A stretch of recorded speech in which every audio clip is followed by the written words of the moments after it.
আমার নাম রিয়া। রিয়া, বাড়ি কোথায়, জন্ম জেলা? আমার হোম ডিস্ট্রিক্ট পাবনা। পাবনাতে। আর ভাঙ্গুড়া থানা। আচ্ছা, এবং আপনি বর্তমানে বয়স কত আনুমানিক? বর্তমানে 24। 24। পেশায় কিছু করছেন? হ্যাঁ। আচ্ছা, কি করছেন? আমি এখন বর্তমানে পুলিশ ডিপার্টমেন্টে আছি। পুলিশ ডিপার্টমেন্টে আছেন, ঠিক আছে, বলুন।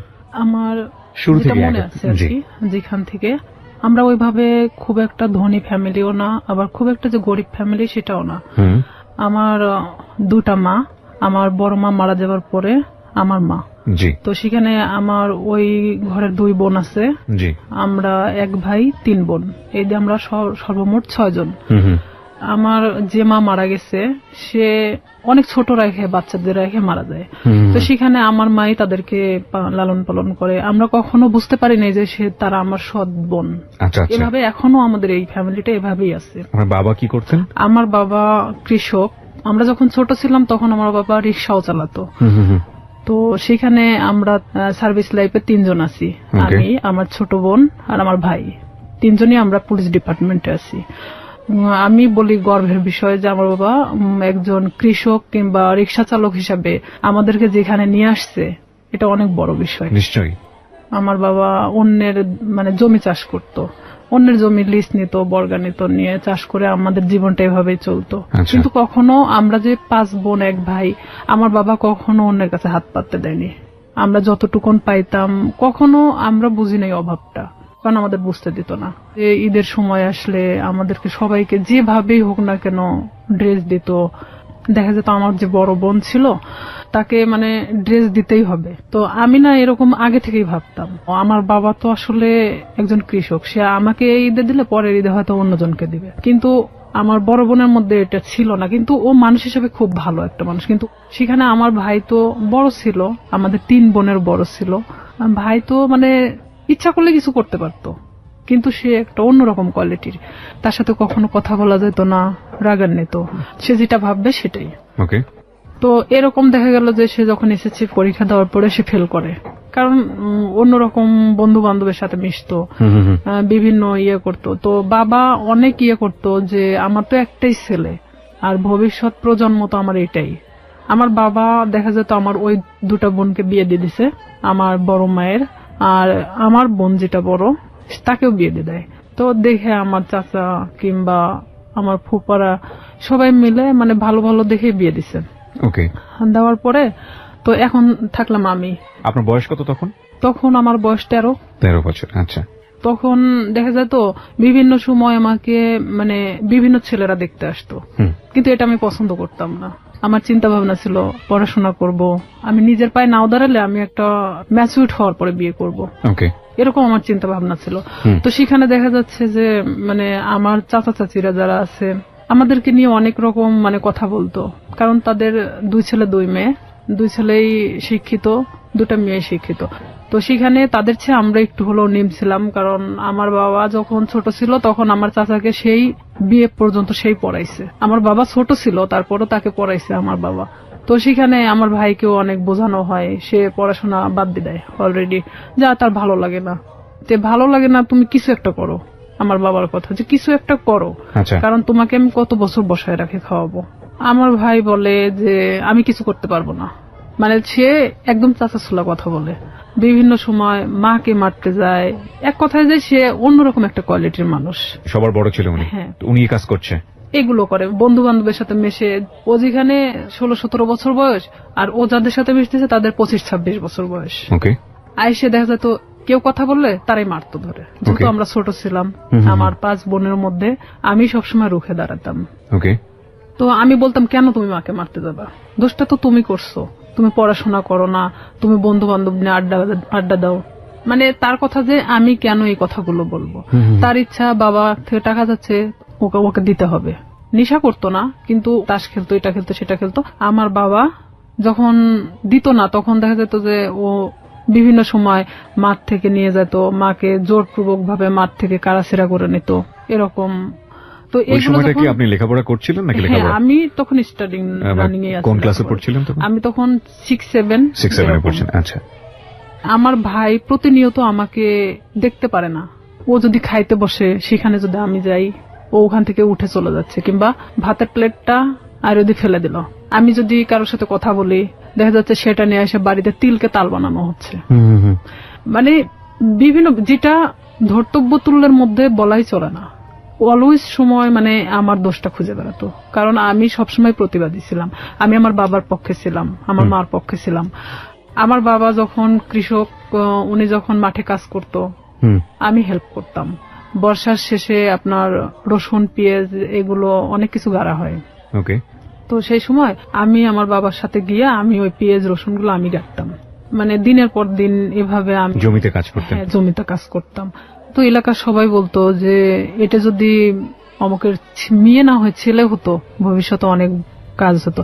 তবে আমি পুলিশ ডিপার্টমেন্টে আসার আগে থেকে আমার স্বপ্ন ছিল যে আমি পুলিশ ডিপার্টমেন্টে জব করব। এটা কেন আপনার স্বপ্ন ছিল? এটা জানি না কেন, নয় যে আমি ছোট থেকে অনেক লম্বা ছিলাম। গ্রামের মানুষ সবাই আমাকে সেনাবাহিনী বলে ডাকতো। তো সেখানে দেখা যেত আমার মধ্যে সেই সময় থেকে একটা জিনিস কাজ করতো যে আমি একটা ডিফেন্সে জব করব। ডিফেন্সে জব করবেন? আচ্ছা। হ্যাঁ, এটা আমার মধ্যে ইচ্ছা ছিল তখন থেকেই। তো সেখানে আমি যখন বাবার দিকটা দেখতে গেলে আমার পড়াশোনার দিকটাকে একটু হলেও পিছিয়ে যেতে হয়। শুক্রবার সারাদিন আমি আমার বাবার সাথে কাজ করতাম। সে ধান নিয়ে আসতো, আমি তার বোঝা উঠায় দিতাম মাথায়, যে মানে অনেক দূরে, আমার বাড়ি ছেড়ে না হলে 1-1.5 কিলো দূরে। অথচ আমার ভাই কখনো কাজ করতো না। আমার 5 বোনের মধ্যে আমি মানে সবচেয়ে একজন প্রিয় মানুষ ছিলাম। ওকে। আবার নিরীহ একটা বাচ্চা ছিলাম। তো এর মধ্যে আমি যখন 7-এ, যখন আমি উঠি 7-এ ওঠার পরে, তখন আমি হ্যান্ডবল খেলাতে নাম দেই স্কুলে। তো স্কুলে যখন আমি হ্যান্ডবলের নাম দেই, তখন সেখানে আমি এসএসসি পর্যন্ত খেলাধুলা যখন করছি, তখন আমি কিন্তু রাজশাহী বিভাগ পর্যন্ত খেলছি। ওরে বাবা! আমার ইচ্ছা ছিল যে আমি একসময় খেলোয়াড় হব। আচ্ছা। তো এখান থেকে আমার এক বেস্ট ফ্রেন্ড ছিল রূপা। রূপার বাড়ি আর আমার বাড়ি 2 বাড়ি পরে। তো রূপার সাথে আসলে কেউ মিশতো না, কারণ ওর বাবা নিজে থেকে ওকে গানের জগতে ঠেলে দেয়। গান তো দূরের কথা, ওকে নিয়ে মানে এক ধরনের দেহ ব্যবসা করানো হয়। ওর বাবা নিজেই করাতো, যেটা ওর পছন্দ ছিল না। ও আমার সাথে ডিসকাস করতো। এই জিনিসটা আমার ভাই আরো মানে নিতে পারে না, যে কেন আমি রূপার সঙ্গে মিশি। কিন্তু রূপা আমি একই ক্লাসে একই সাথে পড়াশোনা করতাম। বিভিন্ন সময় আমার কাছে আসতো, মানে বইয়ের জন্য কিংবা কোনো কিছুর জন্য। এটা নিয়ে আমার সাথে অনেক সিনক্রেট করতো, আমারে মারতো ধরে। একদিন আমার বইগুলোই পোড়ায় দিছে, যে তোর বই পোড়ায় দিলে তাহলে তোর কাছে আসবে না সে। আমি অনেক কান্নাকাটি করি। পরে আমার বাবা আবার বই কিনা দেয়। রূপার সাথে আমি তখন গভীরভাবে মিশে যাই, যে কেন তার সাথে আমাকে মিশতে দিচ্ছে না। আমি তার সাথে মিশতে থাকি। আমি যখন 8-এ উঠবো, সেই সময় রূপা হঠাৎ করে একদিন মানে ঘুমের ট্যাবলেট খায়। মানে আপনি জানতেন না ওর ঘুমের ওষুধ খাওয়ার কারণটা কি? ওর ঘুমের ওষুধ খাওয়ার কারণটা আমি জানতাম, আগে থেকে জানতাম, কিন্তু ও যে সেদিন খাবে এটা আমি জানতাম না। কারণ ওর বাবা নিজে থেকে দেখা যেত এমন এমন মানুষকে টাকা নিয়ে তার সাথে থাকতে বাধ্য করতেছে, যেটা হয়তো একটা মেয়ের পক্ষে সম্ভব না। যে রূপা এই জিনিসটা পছন্দ করতো না, আর তারপর ওর বাবা এটাকে বাধ্য করতো। ওর পুরো ফ্যামিলি ওকে বাধ্য করতো। তো সেখানে ও অনেক কান্নাকাটি করতো আমার কাছে আসে। তো এর মধ্যে ও একজনকে পছন্দ করতো, নাম হলো আনন্দ। উনি ছিল হিন্দু, রূপা মুসলমান। ও একজন বিবাহিত ছেলে ছিল। ভালোবাসার প্রলোভন দেখে অনেকদিন ওকে ইউজ করছে। আনন্দ ওকে মানে ফুললি না করে দেয়, তখনও এই কাজটা করছে।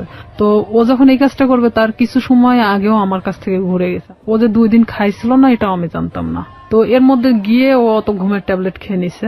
নেওয়ার পর পরের দিন সকালবেলা রূপার মা আমাদের বাড়িতে আসছে। আমার মেয়ের কি হয়েছে, আমার ভাই ওখানে বসে।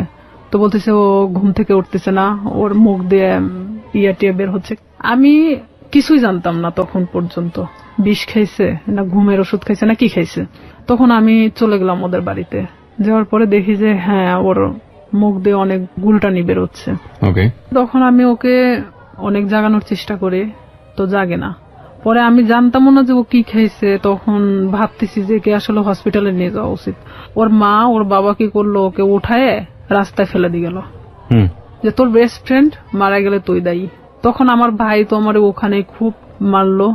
আমার বাবা আমাকে কখনো গায়ে হাত তোলেনি। আমার বাবা অনেক বকাঝকা দিল, গাল দিল, যে কেন অনেকবার নিষেধ করা হয়েছে ওর সাথে মিশতে, কেন মিশলা। তখন আমি এটাও ভাবতেছিলাম যে আসলে আমার ভুল ছিল, কারণ সে কখন কি করে বসবে, তার লাইফে তো এতটাও ভালো মুহূর্ত নাই। তো ওই মুহূর্তের জন্য ভাবতেছিলাম। তো আবার এটাও ভাবতেছিলাম কোন মানুষের তো জীবনের কারোর সাথে ডিসকাস করা দরকার, সে নাই আমাকেই বেছে নিয়েছিল।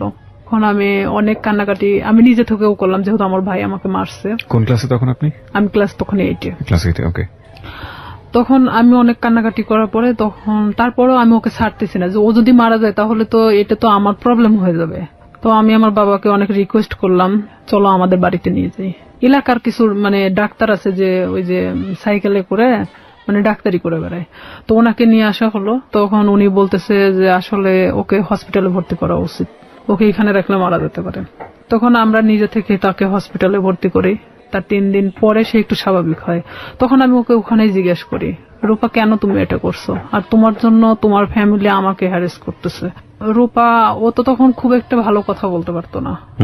রূপা বলতেছে যে কেন আমাকে এই ধরনের কাজ করতে বাধ্য করা হয়। তো এখানে এলাকার লোকজনও ওনাদেরকে এক ঘরে করে রাখছিল। যে লোকটার সাথে এটা করা হয়েছিল সে লোকটা এসে ওর বাবার চাপ দিছিল টাকার জন্য, যে যেহেতু তার মেয়ে এটা করবে না তাহলে তো 10,000 টাকা নিছে, টাকাটা তো ফেরত দিতে হবে। ও যখন ঘুমের ট্যাবলেটটা খাইছে, খাওয়ার আগে অনেক মারা হয়েছিল, পুরো শরীরটা ফাটানো ছিল। পরে ও আমাকে বলল যে দেখ আমাকে এভাবে মারছে, আমি কেন বাঁচতে থাকবো। তা আমি ওকে ডিরেক্টলি এভাবে বললাম যে তুই ঘুমের ট্যাবলেট কেন খালি, তুই তো বাঁচতে আছিস, পারলে মারা যাতিস, তো এভাবে বেঁচে থাকার সে মারা যাওয়াটা অনেক ভালো না। তো ওরা হলো 2 বোন, সেখানে আমার বাবা যদি 5টা মেয়েকে পালতে পারে, সে কেন 2টা মেয়েকে পালতে পারবে না। তার বাবার জমি আছে, কিন্তু আমার বাবার তো কোনো জমি নাই। তাকে আমি এই কথাগুলো বোঝাতে থাকি যে রূপা দেখো তুমি নিজে থেকে এখন নিজেকে দাঁড়ানো শেখো। তো সেখানে রূপা বাড়িতে আসে, ও ওখান থেকে চলে যাওয়ার সিদ্ধান্ত নেয়, যেখানে ইচ্ছা চলে যাবে। তখন আমি বলি না, এটা অসম্ভব। আমার মাও বলে যে আমার মেয়েকে যেখানে জড়ানো হয়েছে সেখানে তো তুমি এখান থেকে চলে গেলে তখন তারা আরো পেয়ে বসবে। তুমি তোমার বাড়িতে যাও, বাড়িতে যাওয়ার পরে সবার সামনে বলো যে আমি এই ফ্যামিলিতে থাকতে চাই না, তারপরে তুমি যেখানে ইচ্ছা চলে যাও। পরে তাকে আমরা বাড়িতে নিয়ে আসি।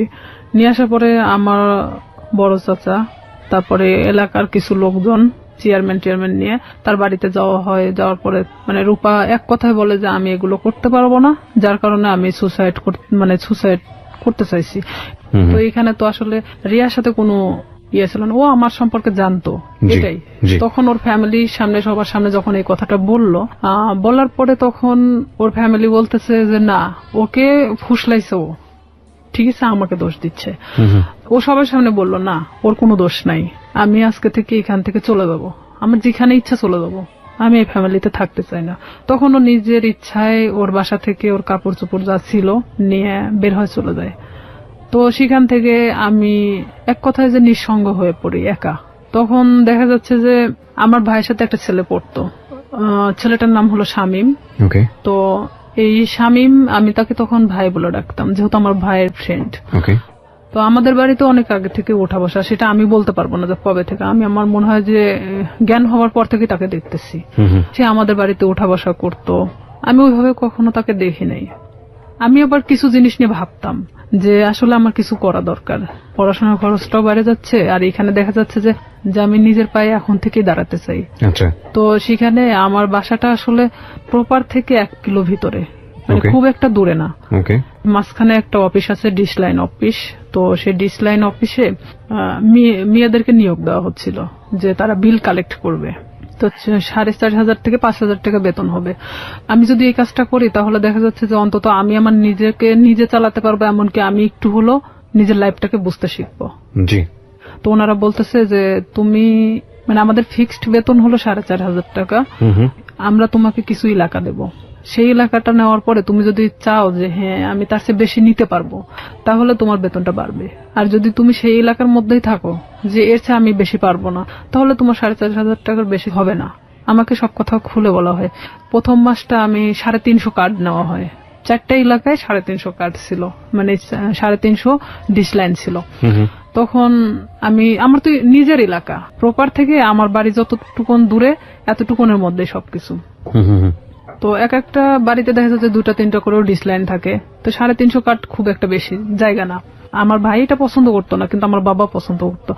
তো সেখানে আমি যখন এই কার্ড নিয়ে প্রথম বাড়ি বাড়ি যাই, তাদেরকে আমি বলে আসি যে দেখেন আমি তো প্রত্যেকদিন আসতে পারবো না, হয়তো একটা এলাকায় আমি একদিন করে ঢুকবো, আপনারা একটু টাকাটা রাইখে দিয়েন, বেশি তো না, 100 টাকা করে রাইখে দিয়েন, আমি এসে নিয়ে যাব। তো আমি এভাবেই যখন বিল কালেক্ট করতে থাকি, আমার দেখা যেত যে মাসে 2 3 দিন বের হলেই হয়ে যেত। আমি ইচ্ছা করলে আরো মানে জায়গা নিতে পারি। ডিশ লাইনে আপনি মেয়ে হয়ে হয়ে বিল কালেক্ট করতেন, কোনো সমস্যা হতো না? আমাদের ওখানে সবাই মানে মেয়েরা করে সব কাজ। আচ্ছা আচ্ছা, ওকে, খুব ভালো তো। হ্যাঁ, তো আমি আমার স্কুল শেষ করে আমি যখন হাঁটে আসতাম ওই এলাকা দিয়ে, তখন আমি ওই বিল কালেক্ট করতে করতে চলে আসতাম। এটা শামীমের বাড়ির মধ্যেও পড়ছে আমার এলাকাটা। জি। তখন শামীমের বাসা তো ওই ডিশ লাইনের অফিস থেকে 200-300 গজ দূরে হবে। একদিন হঠাৎ করে শামীম আমাদের বাড়িতে আসে।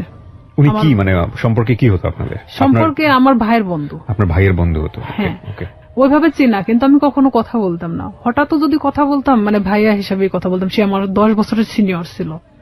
উনি আমাকে একদিন এসে খোঁজ করে আমার মার কাছে। মাকে এসে বলতেছে যে রিয়া কোথায়? তো আমার মা বলতেছে ভিতরে আছে।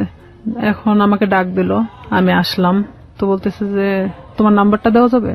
তো বললাম কেন? আমার মার সামনে বলতেছে। তো বললাম কেন? তো বলতেছে যে আসলে আমার তো 2 মাসের বিল দেওয়া হয় নাই, তো আমি তো এই মাসেও দিতে পারবো না, তো যখন দিব তখন তোমাকে আমি ফোন দেবো।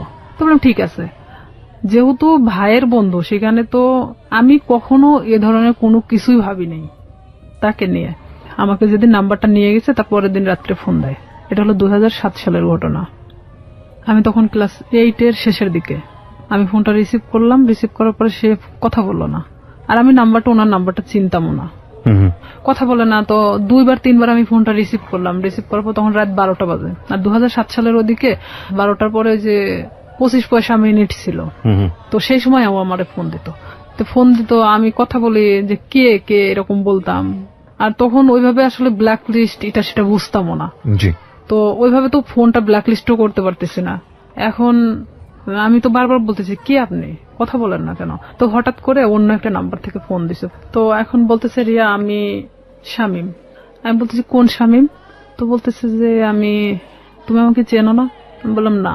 তো আমি তখন বুঝতে পারছি যে শামীম বলতে তো উনি হবে। তো আমি বলতেছি না, আমি তো ঠিক চিনলাম না, আপনি কে? তো বলতেছে যে আমি তোমার ভাইয়ের বন্ধু। তো বললাম হ্যাঁ বলেন। তো এত রাত্রে ফোন দিচ্ছেন কেন? তো বলতেছে যে তোমার সাথে আমার কিছু কথা ছিল। তা আমি বললাম ঠিক আছে বলেন, সমস্যা নেই। তো বলতেছে যে তোমারে কেউ একজন পছন্দ করে। তো আমি জানতাম, আমার এক ক্লাসমেট ছিল, ওর নাম ছিল হামিদুল।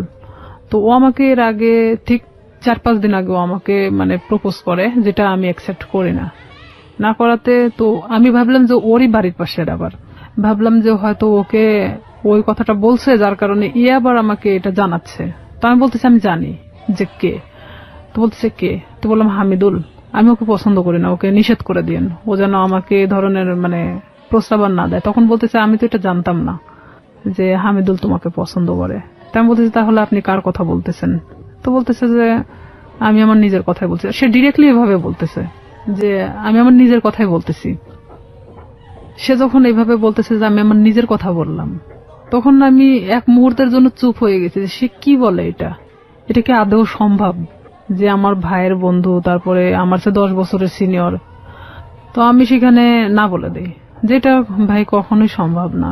কারণ আপনি বলা চলে যে এটা বড় ফ্যামিলির ছেলে, সেখানে আমি কিন্তু এটাতে রাজি না, আপনি অন্য কোথাও দেখতে পারেন। আমি ডিরেক্টলি ভাবে বলে দিলাম। কারণ তখন পর্যন্ত আমার মধ্যে ইচ্ছা ছিল যে আমি শুধুমাত্র বড়ই হব, নিজের লাইফে এমন কিছু করব যেটা হয়তো সবার কাছে আমি উঁচু গলায় বলতে পারবো যে আমি লাইফে এত কষ্টের পরেও এখানে এসে দাঁড়াইছি। তো সেখানে ওর সাথে আমি ওখানেই শেষ করে দেই কথা। শেষ করে দেওয়ার পর আমি ওকে বলি যে আপনি আমাকে কখনো ফোন দিবেন না, আর যদি ফোন দেন তাহলে কিন্তু আমার ভাইকে বলে দেব। তখনও বলে যে না, বলার দরকার নেই, আমি কখনো ফোন দিব না। পরে আমিও চুপচাপ থেকে যাই, যেহেতু এটা তার আর আমার মধ্যে কথা হয়ে গেছে, আর সে তো আমাকে ফোন দিবে না বলছে। তো পরে যখন ও তার 5 দিন পরে আমারে ফোন দেয়, আমি তখন একটা এলাকাতে ছিলাম, মানে বিলটা ওঠাচ্ছিলাম, সে সময় আমারে ফোন দিছে অন্য একটা নাম্বার থেকে। তার যে কতগুলো নাম্বার ছিল আমি নিজেও বলতে পারি না, তার অনেক নাম্বার ছিল। সে বিভিন্ন সময় বিভিন্ন নাম্বার থেকে আমাকে ফোন দিত। বিভিন্ন ছেলেদের সাথেও কথা বলাতো, মানে হঠাৎ করে একটা অন্য কণ্ঠ। আমি যখন মানে বলতেছি কে আপনি, এটা সেটা জিজ্ঞেস করতেছি, তখন দেখা যাচ্ছে যে আবার ফোনটা মানে নিচে নেওয়ার পরে বলতেছে আমি অমুক। তা আমি যখন বললাম যে আচ্ছা আপনি এরকম কেন করতেছেন আমার সাথে, পরে ও এটা নিয়ে বলতেছে রিয়া আমি সিরিয়াস তোমাকে পছন্দ করি।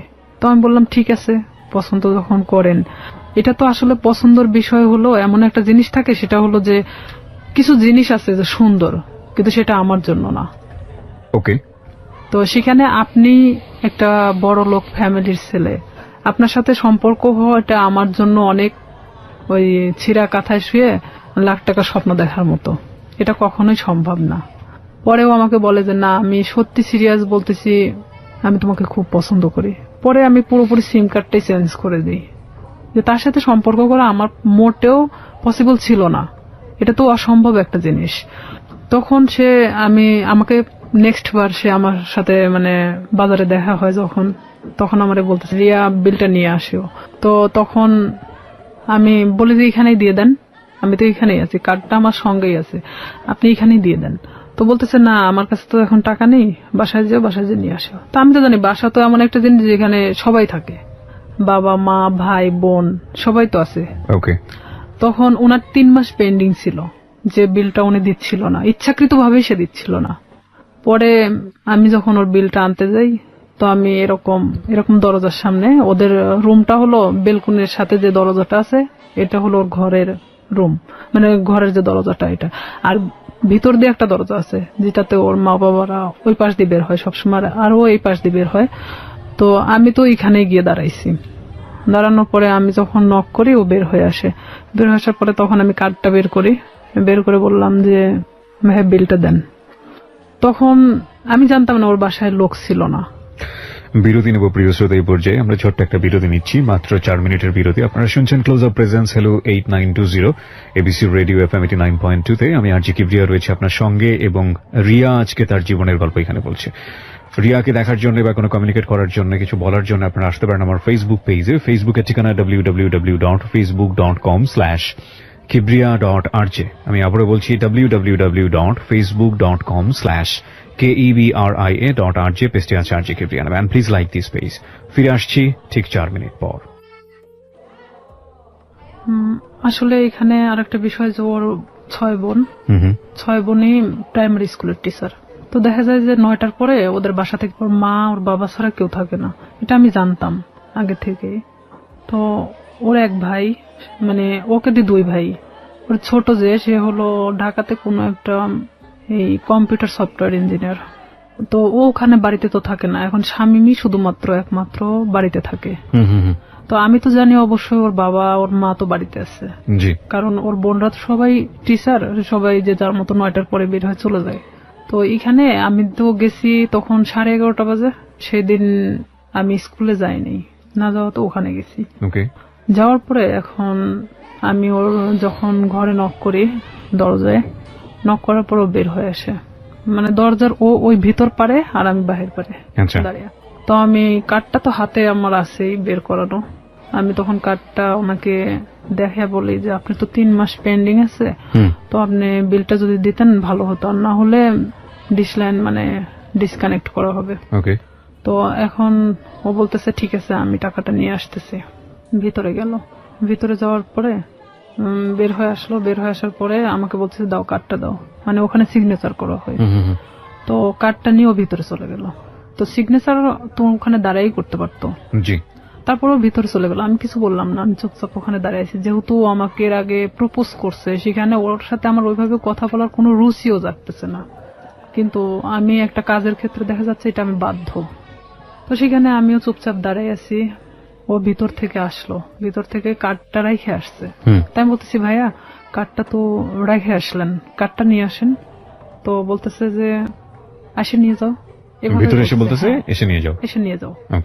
তাই বললাম এটা কি ধরনের কথা, আমার কার্ডটার প্রয়োজন নেই, আমি চলে গেলাম। তো এই বলার পরে ওই আমার থাপ্পড় দিয়ে মানে হাতটা চেপে ধরে। তো ওর বাসাটা এমন কোয়ালিটির একটা জায়গায়, যদিও প্রপারের মধ্যে, মানে পাশে একটু ফাঁকা জায়গা আছে, ওর আশেপাশে মানে কোনো বাড়ি নেই। তো এখানে ওদের বিল্ডিং করা বাড়ি, ছাদ ঢালাই, আর ঠিক এরকম একটা কোয়ালিটির যে রুমটা খুব একটা বড় না খুব ছোট না। সেখানে দেখা যাচ্ছে যে থাইটে লাগানো।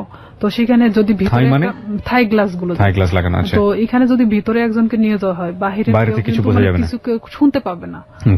ও আমাকে যখন হাতটা মানে থাপা দিয়ে মানে এভাবে ধরে ফেলে, তখন আমি মানে ওর দিকে একবার তাকাই। ও কি করলো, আমার বাম হাত দিয়ে মানে আমার মুখটা চাপ দিয়ে ধরে, ধরার পরে এক ধাক্কা দিয়ে মানে ওর ভিতরে দরজার ভিতরে ঢুকায় দেয়। যেহেতু আমি দরজার সামনে দাঁড়াইছিলাম, তখন আমি ভিতরে যাওয়ার পর আমি বলতেছি যে আপনি কেন এগুলো করতেছেন, এটা কেন করতেছেন? আমি তো আপনাকে পছন্দ করি না, আর আপনি আমাকে মানে প্রপোজ করছেন। প্রপোজ করার মানে কি এটা যে আপনাকে সে বাধ্য মানে আপনার সাথে সম্পর্ক করতে? তো বলতেছে যে কিভাবে মানে ভালো লাগাতে হয় সেটা আমার খুব ভালো জানা আছে, আমি জীবনে যা চাইছি তাই পাইছি। তাই আমি বললাম দেখেন আপনি অনেক ধনী একটা ফ্যামিলির মানুষ, আপনি জীবনে যা চাইছেন না কেন সেটাই পাইছেন, আমি মানি সেটা। তো এইভাবে মানে আমি যখন ওর সাথে মানে বলতে থাকি কথাগুলো, কারণ আমি জানি যে বাহির থেকে কিছু শোনা যাবে না, এটা আমিও নিশ্চিন্ত ছিলাম।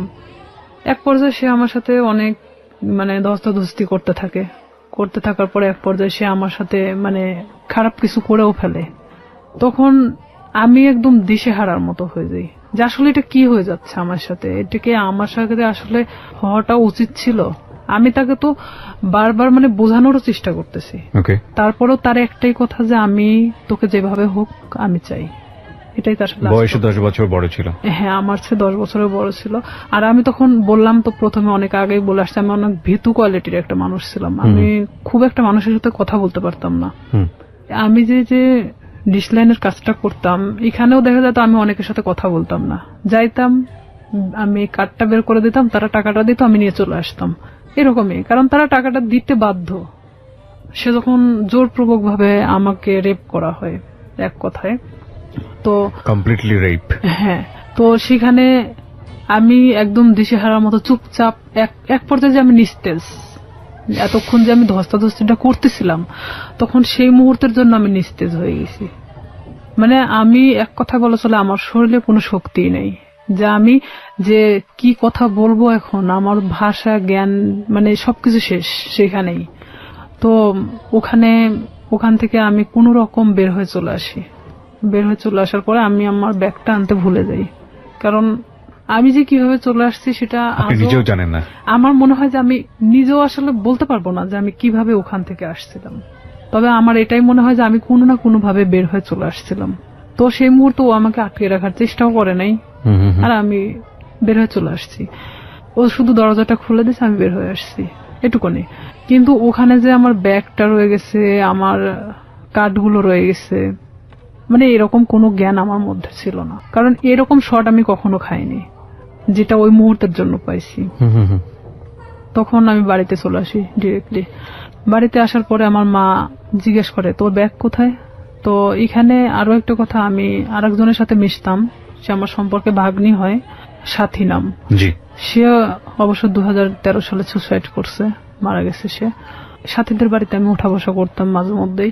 তো আমি মারা এভাবে বলতেছি, মা আমি মনে হয় সাথীদের বাড়িতে রেখে আসছি, কিন্তু আমি কিন্তু শিওর না, আমি এমনি তাকে বোঝানোর জন্য যে আমি সাথীদের ওখানে মনে হয় ব্যাগটা রেখে চলে আসছি। তাই আমার মা কিছু বললো না, কারণ সাথীদের বাড়ি আমার বাড়ি থেকে 5-6 বাড়ি দূরে। তো সেখানে মা আমাকে আর কোনো কথা বললো না, আমি আমার রুমে চলে যাই। আমি একা এক ঘরে থাকতাম। আচ্ছা। তো আমি আমার রুমে ঢোকার পরে চুপচাপ একা একা কান্না করি, কারণ আমি এই কথাগুলো আমি কারোকে বলতেও পারতেছি না, কারণ এটা সম্ভব না। এখনকার লাইফে হয়তো সম্ভব, কারণ এখন আমরা অনেকটাই বুঝতে শিখছি, অনেকটা প্রতিবাদী হওয়া শিখছি, কিন্তু আজ থেকে 2007 সাল মানে অনেকটা দূরে ছিল। আর তখন গ্রামের মানুষ মানে এগুলো নিয়ে অনেক ভয় পেত, যে আমার সাথে ঘটে যাওয়া ঘটনা যদি আমি কারোকে প্রকাশ করি লাইফে আমারই অনেক ক্ষতি হবে, দেখা যাবে আমাকে অনেকেই বলবে যে রেপিস্ট একটা মেয়ে, এ ধরনের ইঙ্গিত করবে।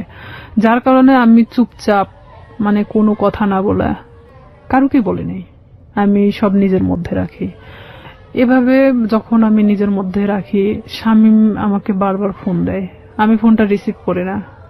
রিসিভ না করাতে ও আমাকে প্রায় আমাদের এলাকায় এসে দাঁড়ায় থাকতো। আপনি এই যে এত বড় একটা ঘটনা ঘটে গেল, এরপরে আপনি কোথাও বিষয়টা শেয়ার করেননি কারোর সঙ্গে? কাউকে কিছু বলেননি? কারণ আমি তো আসলে ভাবতেছিলাম যে আমি এই কথাটা কিভাবে বলবো, যাকেই বলবো না কেন এটা তো বার্গেনিং হয়ে যাবে আর পুরো এলাকা ছাড়া যাবে। তখন আমি কিভাবে মানুষের সামনে মুখ দেখাবো? আমার তো সুসাইড ছাড়া তো উপায় ছিল না তখন, কারণ এটা মানে একটা গ্রাম্য মেয়ের কাছে যে কতটা লজ্জাজনক। কিন্তু আমি তো একটা গ্রামে বড় হয়েছি, সেখানে আমার কাছে অনেকটাই কষ্টের জনক ছিল, কারণ সেখানে দেখা যাচ্ছে যে আপনি কিছু নাও করলে আপনার কোনো একটা ব্যাড সাইড নিয়ে তারা সবসময় গবেষণা করে, আর এটা তো অনেক একটা বড় বিষয় ছিল।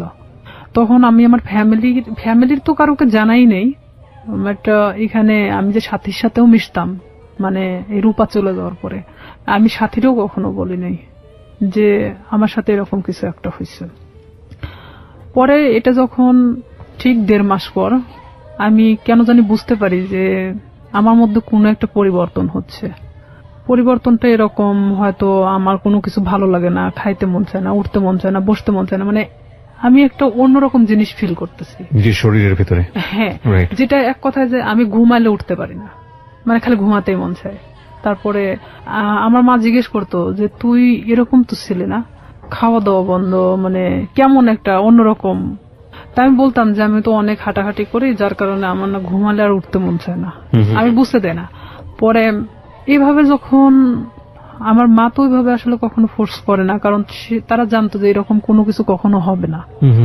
তখন আমার বড় বোন আমারে অনেকবার জিজ্ঞেস করে যে কি হয়েছে তোর, তুই একা একা থাকিস, কথা বলিস না কারোর সাথে, তো সমস্যাটা কি? বলে না কিছু সমস্যা নাই, এদিকে পড়াশোনা তো, সামনে তো এসএসসি পরীক্ষা, আবার এদিকে তো আমি যে কাজটা ধরছি আমার মনে হয় না যে আমি কাজটা করতে পারবো। কারণ আমি তখন একটা জিনিস ভাবতেছিলাম যে আমি আজ বড় হতে গিয়ে অনেক ছোট হয়ে গেছি, এটাই ভাবতেছিলাম। এরপরও আপনাকে ফোন দিয়ে বারবার ডিস্টার্ব করতো, চাইতো? হ্যাঁ, সে বারবার আমাকে ফোন দিত, ফোন দিয়ে বলতো যে তুই কেন ফোনটা রিসিভ করিস না, এতবার ফোন দেওয়ার পর কেন রিসিভ করিস না, তুই তো গাড়ি করেই বলতো। আমি বলতাম দেখেন আপনি আমাকে কেন এরকম করতেছেন, এটা করার মানেটা কি, যা হবার তা তো হয়ে গেছে, আপনি তো একটা মেয়েকে ভোগ করার দরকার ছিল, করছেন। আমি এভাবেই বলি তাকে, তাহলে আর কি দরকার? তো সে আমাকে বলে যে না, কিন্তু আপনাকে আমার এই প্রশ্নটা আবারও করতে হবে, এত বড় একটা ঘটনা ঘটে যাবার পরে আপনি বাসায় শেয়ার করলেন না কেন, কাউকে জানালেন না কেন? শেয়ার করিনি, আসলে এটা আমি অনেকটা ভীত ছিলাম, যেহেতু আমার ভাই পূর্বে থেকে আমার সাথে ভালো সম্পর্ক না, এখানে যদি আমি শেয়ার করে দেখা যাচ্ছে যে অনেকটা আমার দিকেই গড়াবে। আচ্ছা, এটাও একটা বিষয় ছিল। আর একটা কথা যে সমাজ, যেটা মানুষ হয়তো আমাকে খারাপ ইন্ডিকেট করবে যে মেয়েটা এরকম হয়েছে, হয়তো আমার প্রফেশনাল লাইফে আমি যেটা হতে চাচ্ছি সেখানে আমি আমার লাইফ নিয়ে সবসময় বেশি ভাবতাম। আমাদের সোসাইটিটাই ফরচুনেটলি আর আনফরচুনেটলি এরকমই, আমরা কোনো ঘটনা ঘটে গেলে সেটা নিয়ে যতটা কেওয়াস তৈরি করি, কেউ কখনো ভেতরে যাওয়ার চেষ্টা করি না। এবং সেটার রিফ্লেকশন ইদানিং ফেসবুকে এত বেশি দেখা যায় যে সামটাইমস উই ফিল অ্যাশেমড, লজ্জিত হই। আমাদের আসলে প্রত্যেকটা জিনিসই একটা জিনিস কি, আমরা যে কথাটা বলি, আমরা যে কাজটা করি বা যাই করি না কেন, সেটা কিন্তু শুধুমাত্র আমি না, আমার ফ্যামিলি, আমার বেড়ে ওঠা, আমার সবকিছুকে ফোকাস করে। আর কোনো একটা মানুষের কোনো পার্টিকুলার বিষয় ধরে সে বিষয়টা নিয়ে নাড়াচাড়া করা, কাউকে খুব সোজাভাবে মন্তব্য করে দেয়া, বিশেষ করে এই যে রেপের মতো ঘটনাটা, যেটা হলে আমাদের সমাজে সবসময় মেয়েদের দিকে আঙ্গুল তোলা হয়, ভিকটিমের দিকে আঙ্গুল তোলা হয়। এবং দেখবেন যে পত্রপত্রিকায় যখন সংবাদ আসে, আমরা আমাদের সামাজিকতার কথা ভেবে ওই মেয়েটাকে আমরা সামনে আনি না, ফোকাস করি না, তার ছবি প্রকাশ করি না। কেন করি না এই কারণে সামাজিকতায় সমস্যা হবে। তার মানে আমাদের সামাজিকতা কতটা দুর্বল। একজন মানুষ, আমি সম্ভবত ইন্ডিয়াতে এরকম একটা কেস আমি দেখেছিলাম যে সে রেপড হয়েছিল এবং সে ভিকটিম বলতেছিল যে আমি কোথাও ফেস লুকাবো না, আমি টেলিভিশনে গিয়ে সাক্ষাৎকার দেবো, আমি বলবো আমার সঙ্গে এটা হয়েছে ওটা হয়েছে। আমি কেন ফেস লুকাবো, আমি তো কোনো অপরাধ করিনি। আমি বলছি না যে ইন্ডিয়ার সমাজ আমাদের চাইতে অনেক বেশি অ্যাডভান্স, বাট তার চিন্তা ভাবনাটা অনেক বেশি অ্যাডভান্স ছিল। কিন্তু বড় কথা হচ্ছে সে এতটা সাহসী পদক্ষেপ নিয়েছে, ঠিক আছে, কিন্তু এই সাহসী পদক্ষেপ কি সমাজ ভালোভাবে দেখেছে? এবং দেখে না বলেই আমরা যে মেয়েটি রেপ হয় তাকে আমরা ফোকাস করি না এবং করতে পারি না। সো যেটা বলছিলেন আপনি, তারপরে যখন আপনি যে জায়গাটায় ছিলেন যে আপনি ফ্যামিলির কাউকে বিষয়টা শেয়ার করেনি এবং আপনি শরীরের মধ্যে একটা চেঞ্জ পাচ্ছিলেন, ঘুমাচ্ছেন তো ঘুমাচ্ছিলাম। আবার আরেকটা কথা যে আমি আমার প্রফেশনাল লাইফটাকে নিয়ে বেশি ভাবতেছিলাম। এটা আমার ছোট থেকে স্বপ্ন ছিল পুলিশ হওয়ার। আর আমি এটা জানতাম যে কোনো মেয়ে যদি বিবাহিত কিংবা এরকম কোনো তার ঘটনা থেকে থাকে তাহলে সে কখনো পুলিশ ডিপার্টমেন্টে ঢুকতে পারবে না। বিশেষ করে আমি তো কখনো আসলে শামীমকে পছন্দ করতাম না, সে আমার সাথে যেটাই করুক না কেন। আমি ভাবছিলাম যে সাবজেক্টটা ওখানেই ক্লোজ, আমি নিজে থেকে ওখানে শেষ করে দিছি। কারণ আমার সুসাইড করার কোনো ইচ্ছা ছিল না।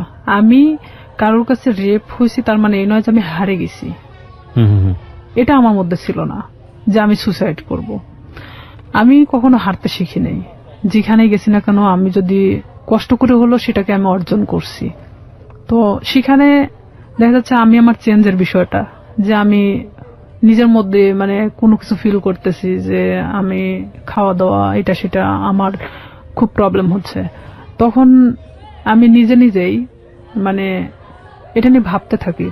তখন কেন জানি মনে হয় যে আচ্ছা শামীম তোমার সাথে এটা করছে, আর আমি আসলে প্রেগনেন্ট বিষয়টা বুঝতাম না তখনও, যে কিভাবে এটা মানে প্রেগনেন্ট হয়। জি। তখন আমি আমার পাশের বাড়ির এক ভাবিরে জিজ্ঞেস করি, আচ্ছা মানে কথায় কথায়, তার সাথে আমি অনেক ফ্রি ছিলাম, জিজ্ঞেস করি যে ভাবি আমি তো অনেক কিছুতেই আসলে জানার চেষ্টা করি, তো আসলে একটা মেয়ে প্রেগনেন্ট হয় কিভাবে? তো বলতেছে বিয়ে কর তারপর বুঝবি। আমার সে হাসতে হাসতে কথা বললো। তো বললাম যে আপনি তো ভাবি, তো আপনি না বললে আমরা শিখবো কোত্থেকে? আমি আবার তাকে হাসতে হাসতে কথাটা বলি।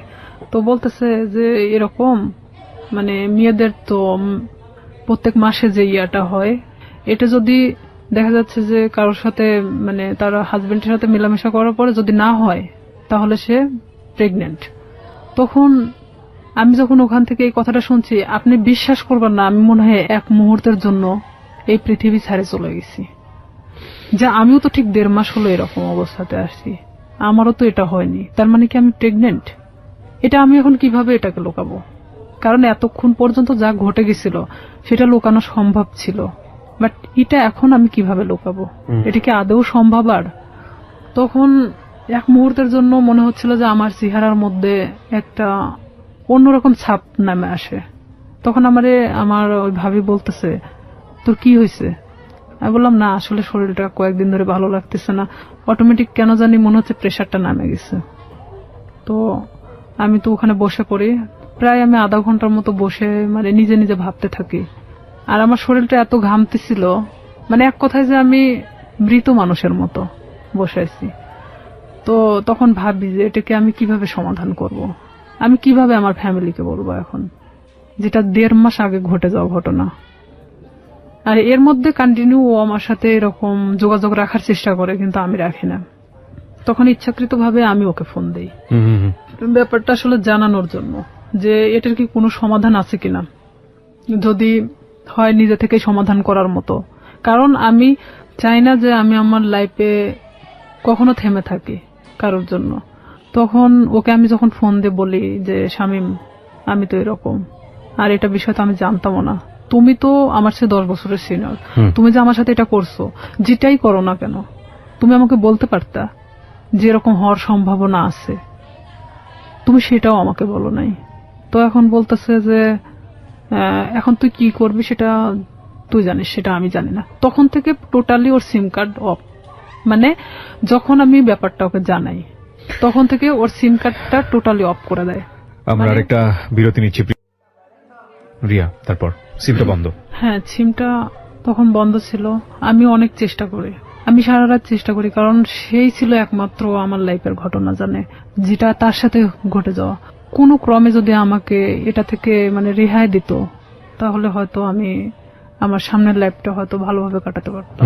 কারণ আমি গ্রাম্য মেয়ে হিসেবে আমি এটা কখনোই মানে ফ্ল্যাশ করতে পারতেছিলাম না, এটা আমার কখনো সাহসে কোলায় উঠতেছিল না। ওকে, যখন ওকে আমি বারবার ফোন দিতে থাকি, ওর ফোনটা সুইচ অফ তো সুইচ অফে, কোনো প্রকার ওকে আমি যোগাযোগ করতে পারতেছি না। তখন আমি ভাবলাম যে কোনো ভাবে এটা আমাকে পদক্ষেপ নিতে হবে।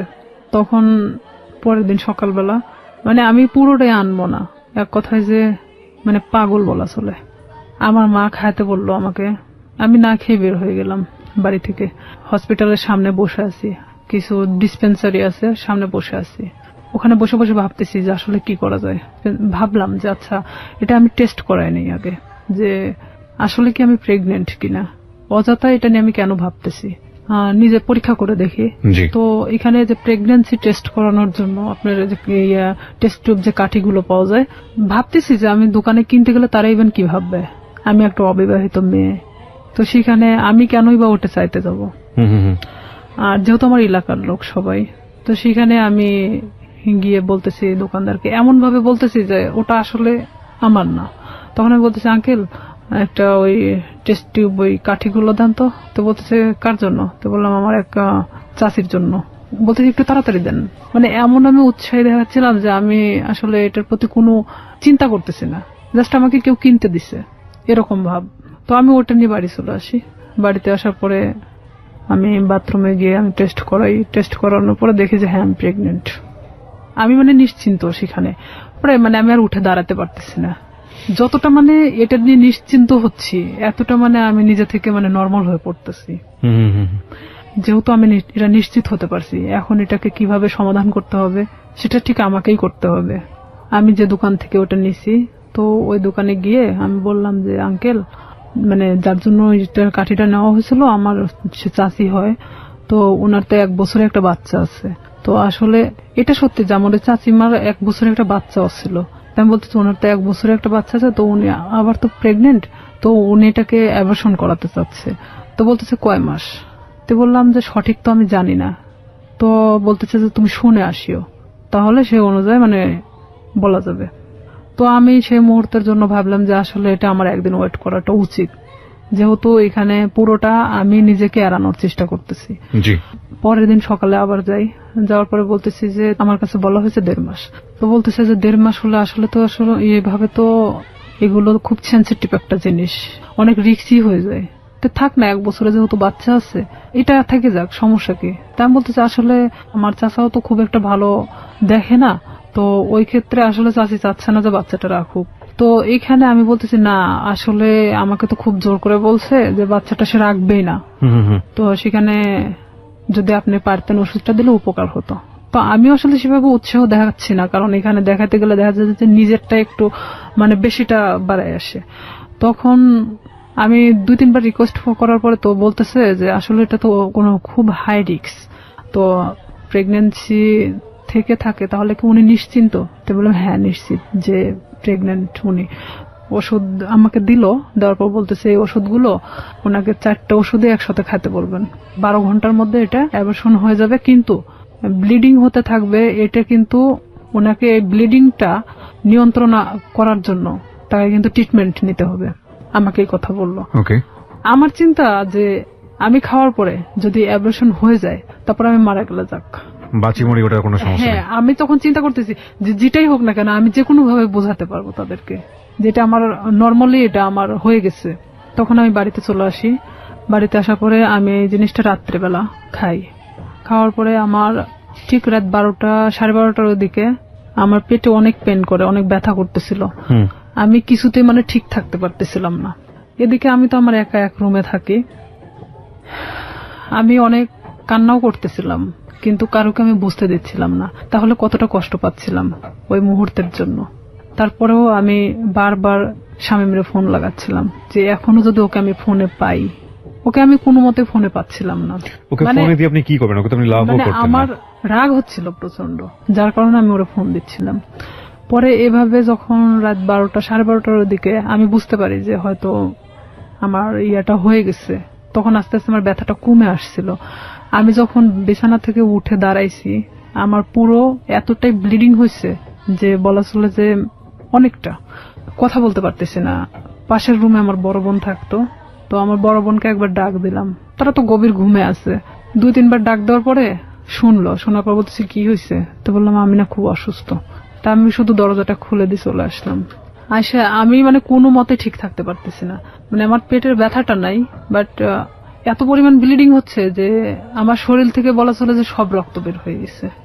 পরে আমার বড় বোন, ও তো তখন প্রেগনেন্ট ছিল, পুরো প্রেগনেন্ট, তখন বাচ্চা হওয়ার জন্য আমাদের বাড়িতে আসছিল। আমার যে ব্লিডিং হচ্ছে এটা তো অনেক নার্ভাস ছিল যে কেন এটা হলো। তখন ও দৌড়ে গিয়ে মাকে ডাকে, মায়ের রুম থেকে মা উঠে আসে, আমার বাবা উঠে আসে, আমার ভাইও আসে। তখন আসে বলতেছে হঠাৎ এরকম কেন হলো। তো এইখানে আমি বললাম আমি জানি না, আমি তো ঘুমাচ্ছিলাম, হঠাৎ আমি এটা মনে হলো যে আমি বাথরুমে যাব, তো ওঠার পরে দেখি যে এই অবস্থা, কিন্তু কেন হয়েছে আমি বলতে পারি না। এই বলার পরে আমি অনেক থরথরে কাঁপতেছিলাম, কারণ আমার শরীরে কোনো রক্ত নাই। তখন আমি আমার মৃত্যুর 1 সেকেন্ড আগে আমি কারোর কাছে ছোট হতে চাচ্ছি না। যে আমি কখনোই যে আমি যে রেপ হয়েছি এই কথাটা আমি কাউকে বলতে চাচ্ছি না, কোনো মতেই না। তখন আমার বড় চাচি আসে, আসার পরে সে বলতেছে যে ওর তো যেভাবে ব্লিডিং হচ্ছে তাতে তো ওকে বাঁচায় রাখা কঠিন হয়ে যাবে। তো আমার মা তো ডিম সিদ্ধ দিল, যে ডিম তো একটা শক্তিশালী জিনিস, দুধ ডিম আমারে খাওয়ানোর চেষ্টা করলো। তো আমি ওই মুহূর্তের জন্য খাইলাম, কারণ ওই মুহূর্তে আর আমার রুচিতে সমস্যা ছিল না। মানে আমার যে একটা খাবার প্রবলেম ছিল, এই প্রবলেমটা তখন ছিল না। পরে আমাকে তো হসপিটালে নিয়ে যাইতে চাইলো, কিন্তু আমি কোনো মতে হসপিটালে যাচ্ছি না। যে আমি যদি হসপিটালে যাই, আর ওই যে ডাক্তারের থেকে আমি ওষুধটা নিয়ে আসছি, ডাক্তার বলতে ডিসপেন্সারি থেকে, সেই ডিসপেন্সারিটা ছিল ঠিক হসপিটালের গেটের সামনেই। আমার কথা আমার মৃত্যু হয়ে যাক, কিন্তু আমি কখনোই হসপিটালে যাব না। আমি এক কথায় আমার মাকে বোঝাচ্ছিলাম যে না, ওখানে গেলে আমাকে ইনজেকশন দিবে। আমি মানে ওর সিরিঞ্জকে খুব ভয় পেতাম ছোট থেকেই। মা বলতে কি আমার সবাই জানতো যে আমি সিরিঞ্জ অনেক ভয় পাই। আমি বলতেছি না, ওখানে গেলে ডাক্তার আমাকে ধরে ইনজেকশন দিবে, আমি থাকতে পারবো না, আমি মারা যাবো। তার চেয়ে বরঞ্চ আমি এখানে মারা যাই। আমি কিছুতেই মানে হসপিটালে যেতে ইচ্ছুক না। পরে এর মধ্যে এক ডাক্তারকে নিয়ে আসা হলো, আমার বাবা গিয়ে নিয়ে আসলো।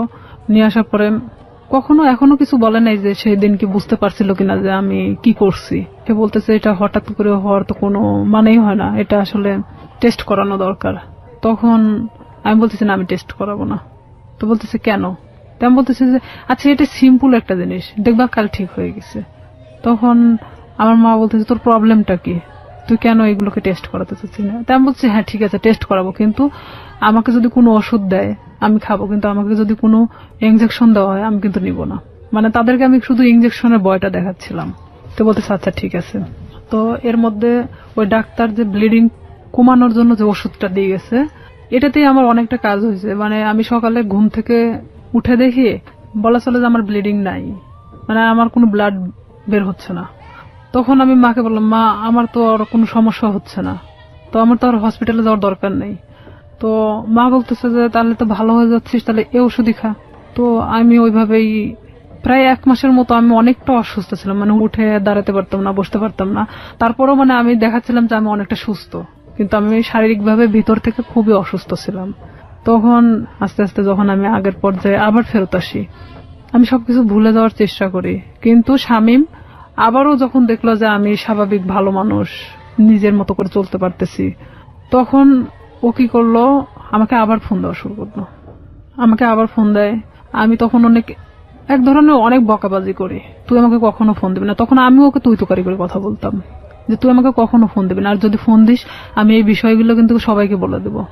তখন ও বলে কি যে তুই কি বলবি, তোর যে ভিডিও আছে আমার কাছে এটা তুই জানিস। আমাকে ঠিক এইভাবে বলা হয় যে সেদিনকার ঘটনা যে আমার কাছে ভিডিও আছে আমার ফোনে, তুই কি এটা জানিস? আমি মানে ক্রমশ মানে নিজের সাথে মানে যুদ্ধ করতেছি মনে হচ্ছে আমার মধ্যে একটা গেরিলা যুদ্ধ শুরু হয়েছে। তখন আমি অনেকটা শর্ট হয়ে যাই যে আসলে এটা কি হচ্ছে, আমি কি একটা করে সমস্যা আমি এভাবে সমাধান করবো আর একটা করে সমস্যা আমার সামনে এসে দাঁড়াবে? আমি ওকে বলি যে শামীম, এটার বিনিময়ে তুমি কি চাও? আমাকে ভিডিওটা দিয়ে দিতে হবে। তো বলতেছে তার বিনিময়ে আমি যখন যেভাবে চাইবো তখন তোকে সেইভাবে আসতে হবে। আমি বলি এটা অসম্ভব, কারণ আমি যখন অনেকটা কষ্টের মধ্যে ছিলাম, প্রেগনেন্ট ছিলাম, তখন একটা বারের জন্য আমার পাশে এসে দাঁড়াও নাই। আমি এই জিনিসটাকে কিভাবে সমাধান করছি পুরোটা আমার নিজের মতো করে। সেখানে যদি একবারের জন্য ফ্ল্যাশ হতো তখন কি হতো? আসলে এখানে মূল উদ্দেশ্য আর একটা ছিল যে ওকে না পছন্দ করার। ওর অনেক মেয়ের সাথে সম্পর্ক ছিল, যেটা আমি জানতাম, আমার ভাই অনেক সময় গল্প করতো, যার কারণে ওকে আমি অ্যাকসেপ্ট করতাম না। তাছাড়া এত কিছুর মাঝখানে আমি ওকে অ্যাকসেপ্ট করাটাই স্বাভাবিক ছিল, কিন্তু আমি ওর ঘটনা জানতাম যে ও এরকমই মানুষের সাথে করে, যার কারণে আমি ওকে পছন্দ করতাম না। তখন ও বলে কি, তুই যদি কালকে সকালে আমার বাসায় না আসিস আমি তাহলে তো কিন্তু এই ভিডিওটা দেখবি যে কালকে বিকেলবেলা সবার হাতে চলে গেছে। আমি একবার ভাবতেছিলাম যে আমি কি আমার ফ্যামিলিকে কথাটা জানাবো, আবার এটাও ভাবতেছিলাম যে এটা কিভাবে সম্ভব আমি এই কথাগুলো তাদেরকে বলবো। আর আমার লাইফে তো আমার অনেক বড় হওয়ার দরকার, যেখানে আমি থেমে যাবো এখানেই। হয়তো আমার পড়াশোনা হবে না, হয়তো মানুষ আমাকে নিয়ে বিভিন্ন ধরনের কথা বলবে। আমি কিভাবে সম্ভব যে আমি সামনের দিকে আগাবো? তখন সবকিছু নিজেকে যেভাবেই হোক না কেন আমি বলি যে হ্যাঁ আমি তোমার কথা শুনবো, কিন্তু আমাকে ভিডিওটা দিয়ে দিতে হবে, কিন্তু কোনো কপি রাখা যাবে না। তো আমাকে বলে যে ঠিক আছে আমি দিয়ে দিব, কিন্তু কিছুদিন পর, আগে দেখি যে তোমার মতিগতিটা কি। তখন নেক্সট টাইম আমি ওর বাসাতে আরেকবার যাই। যাওয়ার পরে তখন আমি বিভিন্ন কৌশলে চেষ্টা করে ওর থেকে ভিডিও আমি ওকে বোঝাতে চাই যে আসলে এক পর্যায়ে ওকে আমি পছন্দ করে ফেলছি। তখন ওকে আমি এভাবে বলি যে ঠিক আছে ভিডিওটা আমাকে দেখাও, আমি নিব না, বাট আমাকে দেখাও, প্রয়োজন হলে তুমি আরো ভিডিও করো, সমস্যা নেই, কারণ এখন আমি তোমাকে পছন্দ করি। আমি তাকে ঠিক এভাবে বোঝাচ্ছিলাম যে আমি ভিডিওটা যে কোনো কৌশলে নিতে চাচ্ছিলাম। তখন এক পর্যায়ে ওর বাসাতে আমি 2 থেকে 3 বার যখন যাই, যাওয়ার পরে ওর এক ধরনের হয়তো বিশ্বাস হয়ে যায় যে আমি হয়তো তাকে পছন্দ করি এখন। তখন সে কি করে, ভিডিওটা একদিন আমাকে দেখাচ্ছিল, মানে তো সেদিন ওর বাসাতে ওর মা আছে, কিন্তু আমি পিছন দরজা দিয়ে ঢুকছি, আমাকে কখনো ভিতরে কথা বলতে দিত না। তো ভিডিওটা যখন আমি দেখছিলাম, ওর মা তখন মানে রুমে নক করতেছিল, তখন ও আমাকে বলে কি যে তুমি ওই পাশে ওয়ার্ড্রোবের ওই পাশে দাঁড়াও, আমি দরজাটা খুলি। তখন ও ঠিক দরজাটা খুলে ওর মার সাথে কথা বলে, ও ফোনটা আমার কাছে রেখে চলে যায়। ওর মার সাথে যখন কথা বলতেছিল তখন আমি ফোন থেকে আমার মেমোরি কার্ডটা বের করে নিই, ও তখন আমি বুঝতে দেইনি, কিন্তু আমি জানতাম না যে ও সেটা কপি করে অন্য কোথাও রাখছে। মানে এটা যে শুধু ওর কাছে একটা না, কপি করে অন্যান্য জায়গাতে বসে রেখেছে। অন্য ওর মেমোরি কার্ডেও ছিল। কত সালের ঘটনা এটা আপনারা? এটা ওই 2007-এর শেষে, 8-এর দিকে। 2007 কিংবা 8 আমি যতদূর জানি যে আইসিটি যে নিয়ম নীতি বা আইন বা অ্যাক্ট সেগুলো কিন্তু হয়নি। হ্যাঁ, আইন সম্পর্কে অতটা আমার ধারণা ছিল না, আর আমি তো অনেক ছোট ছিলাম তখন, সাথে তখন আমি 8-এ পড়ি। রাইট, ওকে। কপিটা নিয়ে আসার পরে ও তখন যখন মানে ফোনটা দেখছে যে ওর ফোনে মেমোরি কার্ড নাই, তখন আমি চলে আসার পরে দেখছে যে ওর ফোনে মেমোরি কার্ড নাই। তখন আমারে বলতেছে যে তুমি কি মনে করো নিজেকে খুব চালাক, আমাকে এভাবে বলতেছে। আমি বললাম কেন? তো বলতেছে যে তুমি মেমোরি কার্ডটা খুলে নিয়ে গেছো। আমি বললাম যে আমি তখন ঠিক এভাবেই বলি, আমি এটার অপেক্ষাতেই ছিলাম। তো বলতেছে তোমার ধারণা কি করে হলো যে আমার কাছে একটা থাকবে, আমি যেটা তোমাকে দেখাচ্ছিলাম সেটা কপি ছিল, আমাকে এইভাবে বললো। ও কি সত্যি সত্যি ভিডিওটা করেছিল? হ্যাঁ, ছিল। ওকে। তারপরে আমি ওটা নিশ্চিন্ত হওয়ার জন্য দেখলাম, এই মেমোরি কার্ডটা আমার ফোনে তুললাম, তুলে দেখি যে হ্যাঁ, সেই দিনের যে ধস্তাধস্তির ঘটনাটা ছিল সেটাও পুরোটাই ওর প্ল্যান মাফিক ছিল। ওকে। তখন ওর ফোনটা যে ওর ওয়ার্ড্রোবের উপর মানে ভিডিও হচ্ছে এটা আমি জানতাম না তখনকার জন্য। তখন আমি যখন মেমোরি কার্ডটা বাথরুমের মধ্যে ফেলে দেওয়ার পর আমি ভাবি যে এটা নিশ্চিন্তে শেষ। কিন্তু যখন আমাকে ফোন দিয়ে কথাগুলো বলা হয় যে তুই কি জানিস যে এটার আর একটা কপি আছে, তখন আমি না অনেকটা আবার হয়ে যায় যে আমি এখন এর প্রতি আবার কিভাবে বিশ্বাস ধরাবো। আর না হলে তো সে আমাকে এইভাবেই ব্যবহার করতে থাকবে সারাটা জীবন। কারণ তখন আমি বলতাম যে তাহলে তুমি আমাকে বিয়ে করো, যেহেতু তোমার আমাকে দরকার, তাহলে তো আমি তোমাকে ছেড়ে চলে যাচ্ছি না। দেখুন, একটা মানুষ তার সামাজিক সম্মান বাঁচানোর জন্য কত বড় কত ভয়াবহ রকমের রিস্ক নেয়, অথচ আমরা একটা মানুষের সুযোগ পেলেই তার সামাজিক সম্মানকে জেনে না জেনে কিভাবে ক্ষতিগ্রস্ত করি। আমরা ফিরে আসবো প্রিয় শ্রোতা, মাত্র 4 মিনিটের বিরতি নিচ্ছি। 4 মিনিট পরে এই জীবন গল্পে আবারও ফিরছি, আশা করছি আমাদের সাথেই থাকবেন। ছিলাম রিয়া, আপনি যেটা বলছিলেন যে আপনি জানতে পারলেন যে আরো একটি কপি ওর কাছে আছে। হ্যাঁ, আমি তখন এটাই ভাবতেছিলাম যে তাহলে ওর প্রতি আমি আবার কিভাবে এই জিনিসটা বিয়ে করার প্রস্তাব দেই। তখন ও এরকম বলে যে না, আমি পড়াশোনা করতেছি, তো এখন তো বিয়ে করা সম্ভব না, ফ্যামিলি থেকেও তো এখন বিয়ে দিবে না, বিয়ে করার দরকার নেই, তাহলে আমাকে কিসের দরকার, আমরা এভাবে সম্পর্ক চালায় যাই, সময় হলে বিয়ে করে নেব, এই কথা বলে। আমি বলি না, এটাতে আমি থাকতে পারবো না এভাবে, কারণ তুমি যখন চাইবা তখন আমি যাব, আর এভাবে আমারও তো একটা জীবন, আমি না কোনো সময় তো ধরা পড়ে যেতে পারি, আমার পড়াশোনা আছে। তখন ও বলতেছে যে তুমি তোমার মতো চলবা, জাস্ট মাঝে মধ্যে আমার সাথে দেখা করবা। আমি তখন রাজি হই না, যে তাহলে আমাকে ছেড়ে দাও এখান থেকে। তো ও বলে কি যে তুই যদি এখান থেকে বের হওয়ার চেষ্টা করিস তাহলে একটাই কথা বলবো, তোর ছোট বোন আছে, তার সাথেও ঠিক একই ঘটনা ঘটবে, আমার যে ছোট। তখনও কি ওই শামীম কি আপনার বড় ভাইয়ের ফ্রেন্ড হিসেবেই আছে? হ্যাঁ, তখনও আছে। তো আমার ফ্যামিলি তো তখনও জানতো না যে তার সাথে আমার সম্পর্ক এরকম চলতেছে। তখন ঠিক 1 বছরের মাথায় এসে আমার ফ্যামিলি জানা যায়।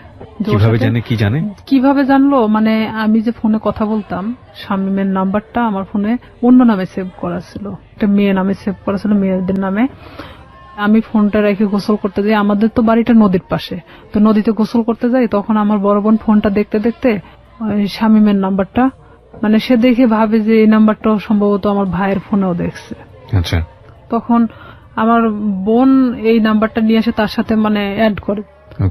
আর এই নাম্বারটা এখানে একটা মেয়েদের নামে সেভ করা, তার মানেটা কি? তখন আমার বোনের মানে অলরেডি বাচ্চা হয়ে গেছে, 7 দিন না 8 দিন বয়স। তো সেখানে ও যখন ভাইয়ের সাথে ডিসকাস করে এই বিষয়টা নিয়ে যে নাম্বারটা কার, তখন দেখছে যে এটা শামীমের নাম্বার। তখন আমি যখন বাড়িতে আসি গোসল শেষ করে চেঞ্জ করার পরে আমার ভাই আমাকে ডাকে, সে কিন্তু আমার সাথে কথা বলে না, ডাকতে বলতেছে যে এই নাম্বারটা কার। তখন এক পর্যায়ে আমি চুমকে উঠি, প্রশ্ন করতেছে কেন। তখন আমি চুপ তাকায় আছি। তখন বলতেছে যে নাম্বারটা কার? তাই আমি বলতেছি শামীমের। তো বলতেছে যে শামীমের নাম্বার তোর ফোনে কেন? বুঝলাম তোর ফোনে আছে, কিন্তু অন্য একটা নামে কেন? তখন আমি কোনো কথা বলতে পারি না, চুপচাপ দাঁড়ায় আছি। আমার ভাই আমার একটা থাপ্পড় মারে, এমন ভাবে আমার এই গালটা ফাটে রক্ত বের হয়ে যায়। বড় ভাই? হ্যাঁ। তখন আমার মা ধরার পরে বলতেছে যে মারামারি বাদ দিয়ে আসলে ঘটনাটা কি হয়েছে সেটা জানে। তখন আমার মা আমাকে জিজ্ঞেস করলো যে তার সাথে তোর কিসের সম্পর্ক? তো আমি তাদেরকে বললাম যে সে আমাকে পছন্দ করে, আমিও তাকে পছন্দ করি। ঠিক ব্যাপারটা নর্মালি বলে দিলাম। আসলে কি পছন্দ করতেন? এক পর্যায়ে এই 1 বছরের মধ্যে তার সাথে আমি এভাবে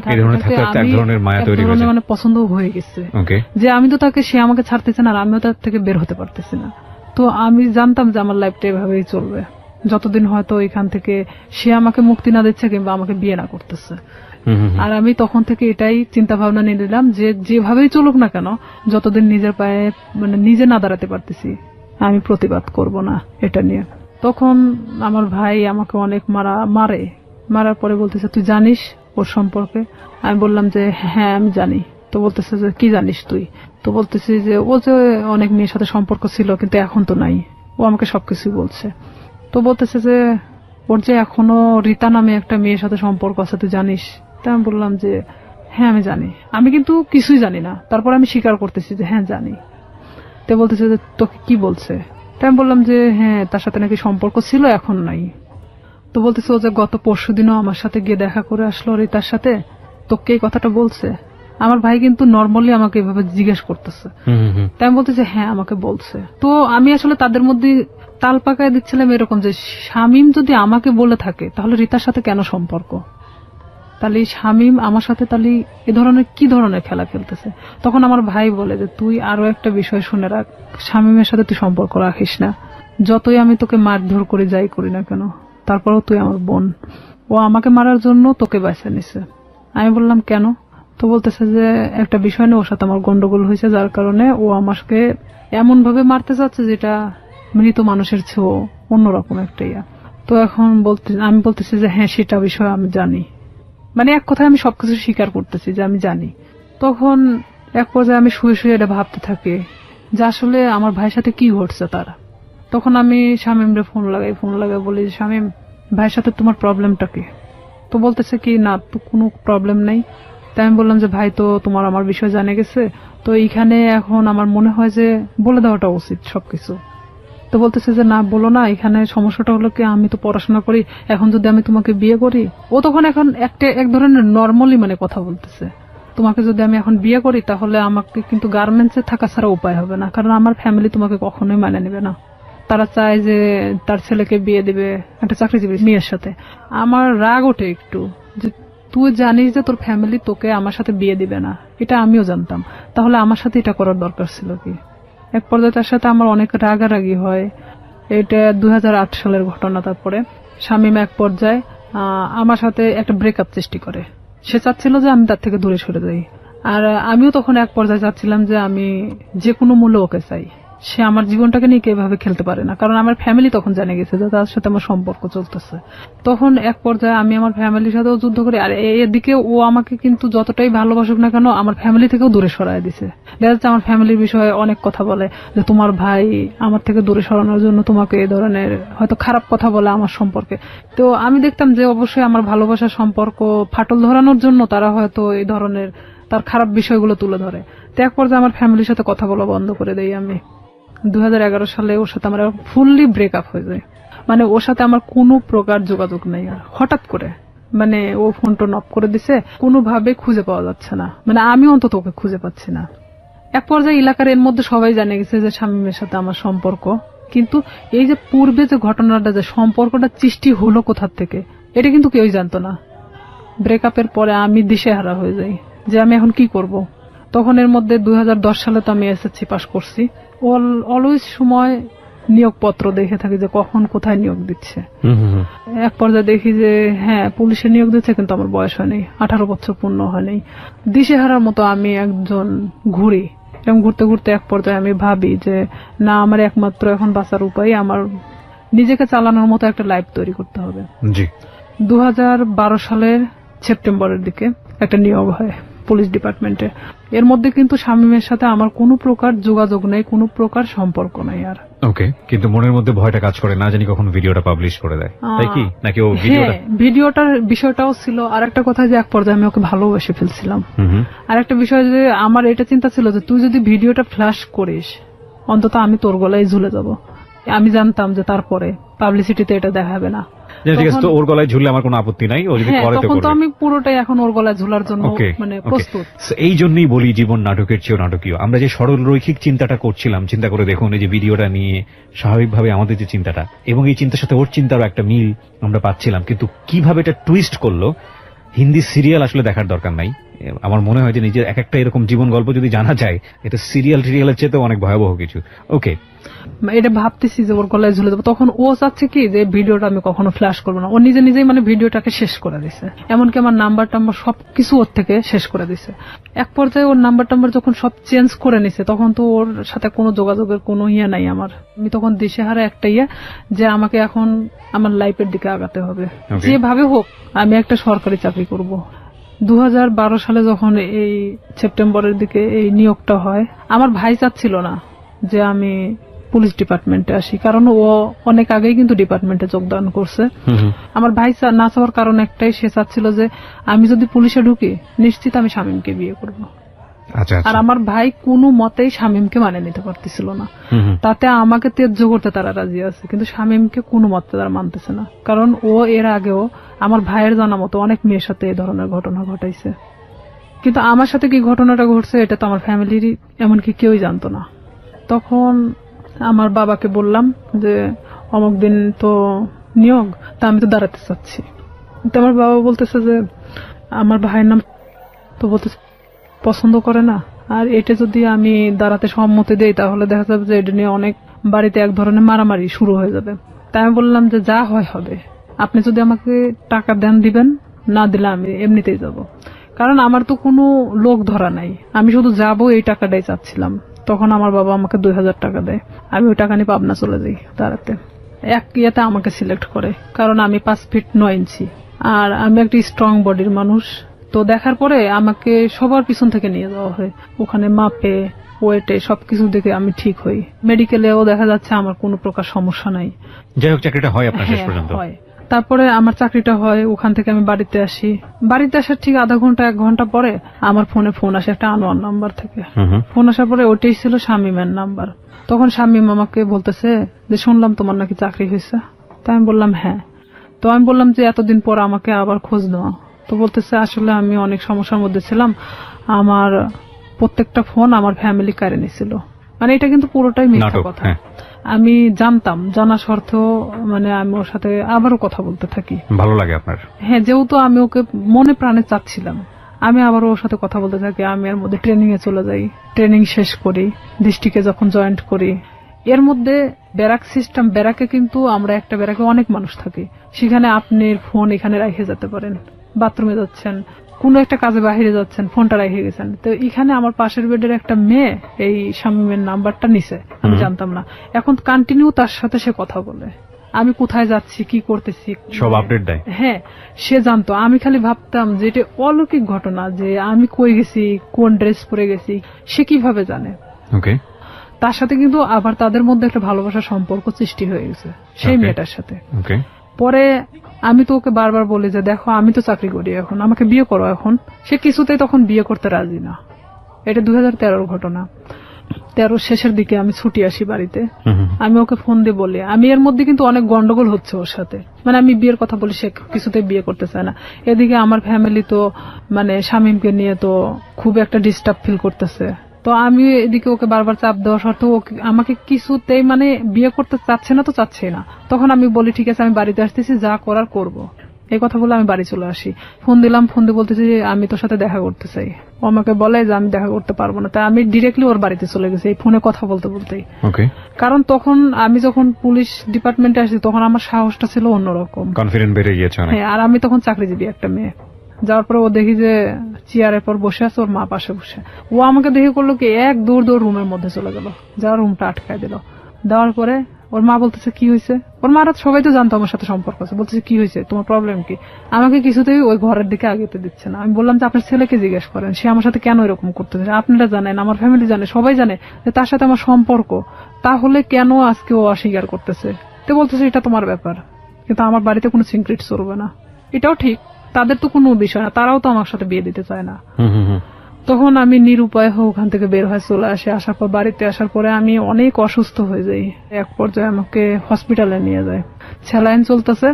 এর মধ্যে আমি যে ডিস্ট্রিক্টে চাকরি করতাম ওখান থেকে একটা মেয়ের ফোন আসে, আমার পাশের বেডের একটা মেয়ের ফোন আসে, বলতেছে যে শামীম কোথায়? তাই আমি বলছি শামীম কোথায় মানে? তো বলতেছে যে হ্যাঁ, জিজ্ঞেস করলাম। তাই তো বললাম যে জানি না ও কই আছে। তো বলতেছে যে ও কিন্তু এখানে আসছে অমুকের সাথে দেখা করতে। তাই আমি বললাম আপনি কই থেকে জানলেন? তো বলতেছে আমি ওর সাথেই ছিলাম, আমাকে নিয়ে গেছিল, কিন্তু ও জানে না যে আসলে আমি তাকে চিনি, কারণ চিনার কারণ হলো তার ছবি আমি তাকে দেখাইছিলাম। তা আমি তখন ওরে ফোন দিলাম, কিছুতেই ফোন ধরে না। পরের দিন ও আমার ফোনটা ও নিজে থেকে ব্যাক করছে। ব্যাক করার পর আমি বলতেছি তুই ওখানে গেছিস কেন? তো বলতেছে যে আমি আসছিলাম এমনিতেই একটা কাজে, তাই ভাবলাম যে ওই আপুরে কিছু বলে যাই তোর সম্পর্কে, তুই আমার সাথে এরকম করতেছিস। পরে এখানে ঘটনাটা হলো সেই মেয়েকে একটা শপিং ব্যাগ দেওয়া হয়েছিল, ব্যাগের মধ্যে অনেক কিছুই ছিল। সেটা কিন্তু তারা আবার যে রুমে দেখাইছে, কিন্তু তারা মানে যে দেখাচ্ছে সে কিন্তু জানতো না যে তার পাশের বেডের আরেকজন তাকে চেনে। তো আমি যাওয়ার পরে এটা নিয়ে তাকে আমি ফোর্স করলাম যে কেন আপনি তার থেকে জিনিস নিলেন, এটা সেটা বলার পরে তার সাথে এক পর্যায়ে ঝগড়া হয়ে যায়, ভাঙনটা এভাবেই শুরু হয়ে যায়। তার থেকে মানে আমার একটা ঘৃণা জন্মে যায় যে আমি স্ট্যান্ড থাকা শর্তেও সে অন্যজনের সাথে সম্পর্ক করে। তাহলে আমার ভাইয়ের কথাটাই সত্যি ছিল। তখন আমি একটা বাস্তবের সম্মুখীন চলে আসি। আমি তখন আস্তে আস্তে তাকে ভুলতে থাকি। এর মধ্যে যে যতটা ঘটনাই গেছে না কেন পুরোটাই খালি ব্রেকআপের দিকে গেছে, মানে গন্ডগোল, সম্পর্কটা ভেঙে দেওয়ার এক ধরনের। এর মধ্যে ওই জেলারই এক থানাতে আমার পোস্টিং হয়। ও ক্রমশ আমাকে এভাবে জিজ্ঞাসা করে তোর কার সাথে আজকে ডিউটি? আমি বলি যে অমুক স্যারের সাথে ডিউটি। ওখানে আমাদের তো শিডিউল বাই ডিউটি হয়, দেখা যাচ্ছে যে আপনার সাথে আমার বারবার ডিউটি হচ্ছে, এটা তো আর আমার দোষ না। ওটা কি তোর অমুক লাগে সেটা লাগে, মানে খারাপ ধরনের আমাকে কথা বলা হয়।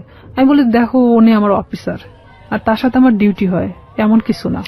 সম্পর্কটা তো আপনার ব্রেকআপের দিকে যাচ্ছে, মানে সম্পর্কটা তখনো ব্রেকআপ হয়নি, আবার জোড়া লাগে, আবার ধরেও না ছাড়েও না, এরকম একটা বিষয়, মানে একটা ঝুলন্ত অবস্থা। আবার তর্কাতর্কিও শুরু করে, তর্কাতর্কিও হয়, মানে যতটা সময় ভালো দিকে হয় ততটা সময় আবার খারাপ দিকেও। আমরা শেষের দিকে চলে আসবো প্রিয় শ্রোতা। গল্পটা কোথাকার গল্প, কোথায় গিয়ে দাঁড়িয়েছে একটু চিন্তা করে দেখুন। আমরা শেষের দিকে ফিরে এসে আপনাদেরকে একেবারে শেষ রিয়েলিটি যেটা সেটা জানাবো, এবং আবারও বলবো অনুমান করবেন না, কারণ জীবন গল্পে অনুমান আসলেই অপ্রয়োজনীয় এবং সেটা আসলেই শেষ পর্যন্ত মিলে না। ছোট্ট একটা বিরতি, তারপর ও আমাকে বারবার এরকম খারাপ খারাপ কথা বলে। তখন আমি বলি যে হ্যাঁ আমি ওকে পছন্দ করি, মানে এক কথায় বলে দেয় যে আমি ওই অফিসারকে পছন্দ করি, যে সে আমার থেকে তারপরও সরে যাক এখন। তখন সে কি করে আমার এলাকাতে গুজব ছড়াইকে আমি নাকি ওনাকে বিয়ে করছি, অথচ তার সাথে আমার কিন্তু কোনো প্রকার সম্পর্ক নেই। তখন সেই এলাকায় ছড়াই দেয় যে আমি নাকি এরকম আমাদের ডিপার্টমেন্টের একজনকে বিয়ে করছি। এই লোকও আস্তে আস্তে এই জিনিসটা জানা যায় যে সে এরকম বিয়ে করতেছে, কারণ তার সাথে আমি অনেক বিষয় নিয়ে ডিসকাস করতাম আগে থেকেই। তখন এই ব্যাপারটা এমন ভাবে দাঁড়ায় যায়, সে আমার এলাকার মধ্যে এমন ভাবে গুজব ছড়ায় দেয়। তখন ওর বিষয়ে আমি বাড়িতে এসে আমার ফ্যামিলিকে পুরো ঘটনা তখন বলি। বলার পরে আমরা থানাতে যাই, থানাতে গিয়ে আমাদের যে অফিসার আছে অফিসারের সাথে কথা বলে এটা বিষয়ে আমরা একটা পদক্ষেপ নেই। নেওয়ার পরে ও তো বাড়ি থেকে পালায় যায়, ওর ফ্যামিলির লোকজনও কেউ ছিল না, কারোকে ধরতে পারে না। পরে শামীমকে ফোন দেওয়া হয়, মানে স্যার ফোন দেয়, ফোন দিয়ে বলে থানায় আসার জন্য। তো সে এক কথায় যে সে নিরুদ্দেশে, জীবনেও মানে তাকে ধরা ছোঁয়ার বাহিরে, এক কথায় এরকম। আপনি কি মামলাটা করেন নাকি শুধুমাত্র মামলা হয়? জিডি করি। জিডি করেন আপনি? আচ্ছা। আমার কথা যে সে আমার জীবন থেকে সরে গেছে, চলে যাক, সমস্যা নেই, অন্যের উপর দোষ চাপাচ্ছে কেন? পরে সে আমার কাছে অনেক ফোন দিয়ে ক্ষমা টমা চায় যে আমি জীবনে তোমার লাইফ সম্পর্কে কিছু বলবো না, যা হয়েছে হয়েছে, তুমি ইয়েটা উঠায় নাও। তো একদিকে দেখা যায় যে ভালোবাসার ক্ষেত্রে আমি তুলেও দেই সেটা। পরে এটা নিয়ে যার কথা বললাম যে অফিসারের কথা, এক পর্যায়ে সে আমাকে বিয়ে করতে চায়, যেটা সবাই জানে গেছে, ঠিক আছে আমি তোমাকে বিয়ে করব। সে কিন্তু ডাইরেক্ট সাব ইন্সপেক্টর। আমি জানতাম যে সে বিবাহিত না, সে এতদিনও আমাকে কিন্তু বলতো সে বিবাহিত না। ওকে, যেই ভদ্রলোকের কথা আপনি বলছেন তার সঙ্গে আপনার একটা রটনা চারদিকে হয়েছিল। চারদিকে মানে এটা শুধু শামীম ঘটাইছিল। ওকে, তো উনি রাজি হয়েছিলেন এক পর্যায়ে আপনাকে বিয়ে করার রাজি জন্য? হয়েছিলেন এইভাবে যে তার সাথে আমার এর মধ্যে কিছুটা মানে সম্পর্ক এভাবে গড়ে ওঠে যে শামীম যখন এভাবে ছড়াচ্ছিল তখন আমার ডিপার্টমেন্টাল দিক থেকেও ওই যে মেয়েটার সাথে ওর কানেকশন ছিল, সে আবার আমার ডিপার্টমেন্টে এভাবে ছড়াচ্ছে যে আমি তাকে বিয়ে করছি। তা আমার ডিপার্টমেন্টে অনেকেই জানতো যে আমি তাকে বিয়ে করে ফেলছি। তো সেখানে দেখা যাচ্ছে সে আমাকে এক কথায় বলে দেয় যে যেটা ঘটে গেছে তাহলে আমি তোমাকে বিয়ে করবো। ওকে, সো আপনি বিয়ে করেন এক পর্যায়ে? এক পর্যায়ে আমি তাকে আমার ফ্যামিলির অনুমতি নিয়ে বিয়ে করি। আমি বলি এটা আপনার জন্য একটা ভালোই প্রস্তাব ছিল আমি বলবো। আমার ফ্যামিলি বলে যে হ্যাঁ ঠিক আছে, পছন্দ হলে বিয়ে করাটাই ভালো হবে, যেহেতু এটা গুজব ছড়াই গেছে। তখন আমি তাকে বলে যে ঠিক আছে ফ্যামিলিগতভাবে আমরা বিয়ে করবো। সে বলে যে আমরা এখন এভাবে তো ছুটি পাই না, তা আমরা নিজে নিজে করে নিই, পরে আমরা ফ্যামিলিগতভাবে ইয়ে করে নেব। তো এখানে আমি কিন্তু সেটা রাজি হয়ে যাই। ঠিক তার 1.5 মাস থেকে 2 মাসের মাথায় আমি জানতে পারি সে বিবাহিত, তার বাচ্চা বলছে। তখন আপনি বিয়ের আগে তাকে জিজ্ঞাসা করেননি? আমি জিজ্ঞেস করছি অনেকবার, কিন্তু বিয়ের আগে ওইভাবে আমি অতটা ক্লোজ ছিলাম না। ও কি বলেছে যে না আমি বিবাহিত না? না, ও অনেকবার স্বীকার করছে যে আমি বিবাহিত না। তো জানলেন আপনি? জানার পরে আমি তখন অনেকটাই কষ্ট পাই। কষ্ট পাওয়ার পর কষ্ট পাবেন কি? আমি তো যতদূর জানি যে এটা একটা মানে মারাত্মক রকমের আইন ভঙ্গন, এবং পুলিশের এত বড় একটা পোস্টে থেকে সে এই ধরনের কাজ করেছে মানে তো তার ক্লোজ হয়ে যাওয়ার কথা। অনেক কষ্ট পাই। কষ্ট পাওয়ার পরে ওকে আমি বলি যে এটা আমার সাথে করার কি দরকার ছিল। বাট সাহসটা পাই কিভাবে? সে সাহসটা পাইছে এভাবেই যে একটা ছেলে আমাকে এভাবে হ্যারাস করতেছে, তার সম্পর্কে তো আমি তার সাথে ডিসকাস করতাম। সেটা তো অন্য হিসাব, এটা তো ইনফর্মাল হিসাব। কিন্তু ফর্মালি তো যদি যায় তাহলে তো চাকরি থাকবে না। সে এটাই ভাবতেছিল মেয়েটা তো এত কিছুর পরেও যেহেতু প্রকাশ করে নাই, তাহলে আমার ব্যাপারটাও হয়তো ওইভাবে প্রকাশ করবে না। ওকে, কিন্তু তার ফার্স্ট ওয়াইফ তো ঝামেলা করতে পারে, কনফিডেন্স এরকম ছিল। আচ্ছা, তখন এরকম যখন আমি দেখলাম যে না, এনার সাথে আমার সংসার করা সম্ভব না, তখন আমি কিভাবে আমার ফ্যামিলিকে বলবো আবার যে আমি বিয়ে করার পরে এখন সংসার করতে চাচ্ছি না? সম্ভব না কেন ভাবলেন? শুধু এই বিয়েটা সম্ভব না মানে তার বাচ্চা আছে, 2টা বাচ্চা, অলরেডি 2টা বাচ্চা। ওয়াইফের সঙ্গে কথা হয়েছিল? প্রথম ওয়াইফের সাথে আমি কথা বলছি। কি বলেন উনি? প্রথম ওয়াইফ জানতো বিষয়টা? ওনার প্রথম ওয়াইফ জানতো বিষয়টা কিরকম। ইনার সাথে যখন সম্পর্কটা হয়, বাট বিয়ে না এমনিতেই, তখন উনি আমাকে বলতো আমার ভাবির সাথে কথা বলো। আপনাকে ওনার ভাবির সাথে কথা বলতো? মানে ওনার ভাবি মানে ওনার ওয়াইফ ওনার ভাবি সাজতো। তাহলে কি এখানে দেখা যাচ্ছে না যে ওনার ওয়াইফ ব্যাপারটা জানতো? ওকে, ব্যাপারটা শুধু আমি জানতাম না। ভাবির সঙ্গে কি বিষয়ে কথা বলতেন? বিয়ের বিষয়ে কথা বলতাম। আমি বলতাম যে আমি তো ওকে পছন্দ করি। বলে যে হ্যাঁ পছন্দ, সে তো আমাকে বলে যে তুমি ওকে পছন্দ করো। মানে অনেক বিষয় নিয়ে, আসল কথা এক কথা যে একটা প্রেমিক প্রেমিকার মধ্যে একটা ভাবি আসলে যা হয়, সে সবকিছু একটা ওয়াইফ হলে তো কখনো মানা সম্ভব না আমার মতে। মানে ওনার ওয়াইফের সঙ্গে কথা হতো ঠিকই, কিন্তু আসলে আমি জানতাম ওনার ভাবি হিসেবে, এবং উনিও সেটাই বলতো যে আমি ওনার ভাবি হই। ওনার বাচ্চাদের সাথে আমি কথা বলতাম, কারণ আমি জানতাম যে ওনার ভাইয়ের বাচ্চা এগুলো। এক পর্যায়ে সে যখন আমি সংসার করব না, তখন বলে যে কেন করবা না, আমি কি এমন একটা কথাই তো ভুল বলছি, তো আমার তো তোমাকে পালার মতো সামর্থ্য আছে, এটা সেটা আমাকে অনেক কিছু বোঝায়। তাই আমি বলি ঠিক আছে তাহলে আমি বাচ্চা কাচ্চা নিয়ে নেই, যেহেতু আমারও তো একটা লাইফ আছে। সে বলে যে না এখন বাচ্চা নিতে হবে না, এটা সেটা, মানে সে কোনো প্রকার আমাকে বাচ্চা নিতে দিবে না। তার মানে তখন কি আমি এটা বুঝবো না যে আমার লাইফের যত টাকা পয়সা আছে তারা আমার দিক গ্রাস করানোর চেষ্টা করতেছে? ক্রমশ সে আমার দিকে মানে টাকা পয়সা সবকিছু থেকে মানে আমার থেকে চাইতে শুরু করে। সে আমাকে দেওয়ার দূরের কথা, সে নিজেই আমার থেকে নিতে শুরু করে। ব্রেকআপ হতে হতে হতে হতে এখন লাস্ট পর্যায়ে আমাদের টোটালি ব্রেকআপ হয়ে গেছে। এই পর্যায়ে এসে ব্রেকআপের পরে শামীম এসে করতেছে কি, আমার বিভিন্ন ফেসবুক আইডি খুলতেছে, বিভিন্ন ছবি আপডেট করতেছে, মানে যেখানে আমি কখনো ফেসবুক চালাই না সেখানে দেখা যাচ্ছে ফেসবুক চালানো হচ্ছে। মানে আমার নামে অনেক কিছু করা হচ্ছে যে আমি নাকি আবারও বিয়ে করছি, কিন্তু আবারও এলাকার মধ্যে এক ধরনের গুজব ছড়ানো হচ্ছে। অনেক কিছু আমাকে একদিক থেকে শামীম আবারও চাপের মুখে রাখছে। মানে মাঝখানের জীবনটা ছিল একরকম, আর ফার্স্ট লাইফ আর এই লাস্ট লাইফটা আবার আগের মতো। তো এখানে আমি শামীমকে অনেক ফোর্স করি যে দেখ আগে তো আমি অনেক নিরীহ একটা মানুষ ছিলাম, কিন্তু আমি আমার সার্ভিস লাইফ 5 বছর, এখন কিন্তু উঠে দাঁড়ানোর মতো শক্তি আমার আছে। তো আমার সাথে এমন কোনো কিছু করো না যেটাতে তোমারও ক্ষতি হবে বাট সবার ক্ষতি হবে। সো রাইট নাও আপনি যেটা বলছেন যে আপনি যাকে বিয়ে করলেন তার সঙ্গে আপনার ডিভোর্স। হ্যাঁ, ডিভোর্স থেকে আপনি দিয়ে দিয়েছেন? হ্যাঁ, আমি নিজে। আপনি কোনো আইনি অ্যাকশনও নেননি? আসলে কি নিব, নিয়ে লাভটা কি? আমি এটা করছিলাম যে তার নামে আমি জিডি করছিলাম, মামলা করার মানে সিদ্ধান্ত নিয়েছিলাম আমার ফ্যামিলি থেকে। পরে মানে যখন আমার ফ্যামিলি, আমার বড় জ্যাঠা বলে যে যা হবার তা তো হয়ে গেছে, এই জিডি মামলা মোকদ্দমা, তারা আসলে এক ধরনের সরল সোজা মানুষ, তারা চাচ্ছে যে আসলে এগুলো করার কি দরকার, যা হবার তা তো হয়ে গেছে। ওকে, সেখানে তো মামলার দিক থেকে দেখা যাচ্ছে যে সে আমাকে মিথ্যা বলে হয়তো আমাকে বিয়ে করছে, কিন্তু তারপর থেকে তো আমাকে সে মানে ছাড়তে চাচ্ছে না, মানে বিষয়টা জটিল আকার ধারণ করতে সবকিছু মিলিয়ে, এই জন্য আপনি আর পরবর্তীতে আবার আগান এখানে নাই। দেখা যাচ্ছে যে আমার লাইফেও অনেক ক্ষতি হয়ে যেত, যে ওনার ওয়াইফ যদি টোটালি না করতে যায়, তার সাথে আমার কোনো যোগাযোগ হয়নি, তাহলে সেক্ষেত্রে তাহলে সেক্ষেত্রে উনি যদি আমাকে বিভাগীয় একটা মামলা দিত, আমি থাকতে আমার হাজবেন্ডকে সে ফুসলিয়ে বিয়ে করছে, তার হাজবেন্ডও হয়তো এই কথা বলে উঠতো যে আমাকে সে ফুসলাইছিল, কারণ সেটার কোনো প্রমাণ নাই, বিপদে পড়তেন। তো সেখানে দেখা যাচ্ছে যে আমার কথাগুলো ভিত্তিহীন ছিল। আমি সবকিছু ভাবে আবারও সেখান থেকে সবকিছু ক্লোজ করে চলে আসছি। এরপরেই কি আপনার পিছনে স্বামী আবার দৌড়াদৌড়ি শুরু করে? হ্যাঁ, এখন ও আবারও আমার পিছনে। ওকে বিয়ে শাদী করেনি? ও বিয়ে করছে, বিয়ে করার পর বউ ছাড়া দিছে, তারপরে আবার আপনার পিছনে? হ্যাঁ, এখন ও চাচ্ছে যে আমি। এখন কি করছে? ফেসবুকে আপনার নামে স্ক্যান্ডাল তৈরি করার চেষ্টা করছে। ফেসবুকে স্ক্যান্ডাল তৈরি করাটা খুব সহজ এই কারণে যে আমরা যারা সাধারণ মানুষ আছি, যারা এই অনুষ্ঠানটা শুনছেন, বিশেষ করে তাদের মধ্যে অনেকেই আছেন তারা খুব সহজ সরল, তারা একটা স্ক্রিনশট দেখলেই মনে করেন যে না জানি কি আছে এর মধ্যে, এই ঘটনা ছি ছি ছি ছি। যে আমাদের সবারই একটা বড় সমস্যা হচ্ছে, আমরা সবাই ফার্স্ট ইমপ্রেশনে চিন্তা করি, ফার্স্ট ইমোশন। রাস্তায় একটা ঘটনা ঘটছে, কেউ একজন মার খাচ্ছে, আপনার মনে হবে সে চুরি করেছে, সে কারণে সে মার খাচ্ছে, এবং দৌড় দিয়ে গিয়ে আপনি দুটো মেরে চলে আসলেন। এই যে মনে হওয়ার ব্যাপারটা, এটা আমাদের ফার্স্ট ইমোশন ম্যাক্সিমাম টাইমই রং থাকে। আমরা কখনো বিহাইন্ড দ্য রিজন কখনো চিন্তা করি না, কজ কিংবা প্রুফ বিহাইন্ড দ্য রিজন কখনো চিন্তা করি না। একটু ঠান্ডা মাথায় 2 মিনিট ভেবে যে ওটার প্রতি আমাদের রিয়াকশনটা কি হবে সেটা জানাই না। কোন একটা পোস্ট দেখলাম, ইচ্ছা মতো গালিগালাজ। কিছুদিন আগে, আমি নাম মেনশন করবো না, আমাদের খুব বিখ্যাত প্রিয় একজন ক্রিকেটার তার বোনকে নিয়ে ছবি দিয়েছে ফেসবুকে, সেখানে আস্তাগফিরুল্লাহ, মানে এত বাজে কমেন্টস। এই যে মেন্টালিটি গুলো না, এই মেন্টালিটি গুলোর প্রধানতম কারণ হচ্ছে আমরা ফেসবুকটাকে খুব হালকা ভাবে নেই। আমরা মনে করি যে এখানে একটা কমেন্টস দিলাম, দিলেই কি না দিলেই কি, এমন একটা জগৎ, এটার সাথে বাস্তবের কোনো যোগাযোগ নেই। কিন্তু এটা ভুল, কারণ দিন দিন এটা এত বেশি ক্রাউডি একটা প্লেস হচ্ছে, এখানে আপনি যেটাই করেন না কেন, যাই করেন না কেন, সেটা কিন্তু একটা ছাপ রেখে দেয়। ভুল করলেও সেটা একটা ছাপ রেখে দেয়, এবং একই সাথে ভালো করলেও সেটা একটা সম্মান বয়ে নিয়ে আসে। আমরা কেউই ভুল শুদ্ধের ঊর্ধ্বে না, কিন্তু এই যে স্ক্যান্ডাল তৈরি করা কিংবা একজনের নামে বদনাম রটানো, একজনকে বিপদে ফেলা, এটা করা ওটা করা, এই ব্যাপারগুলো না খুব সহজেই করা যায়। কারণ আমরা যদি বলি, আমাদের বাঙালি সেন্স এই জিনিসগুলো খুব ইন্টারেস্টিং। আমরা দেখবেন যে কেওয়াস পছন্দ করি।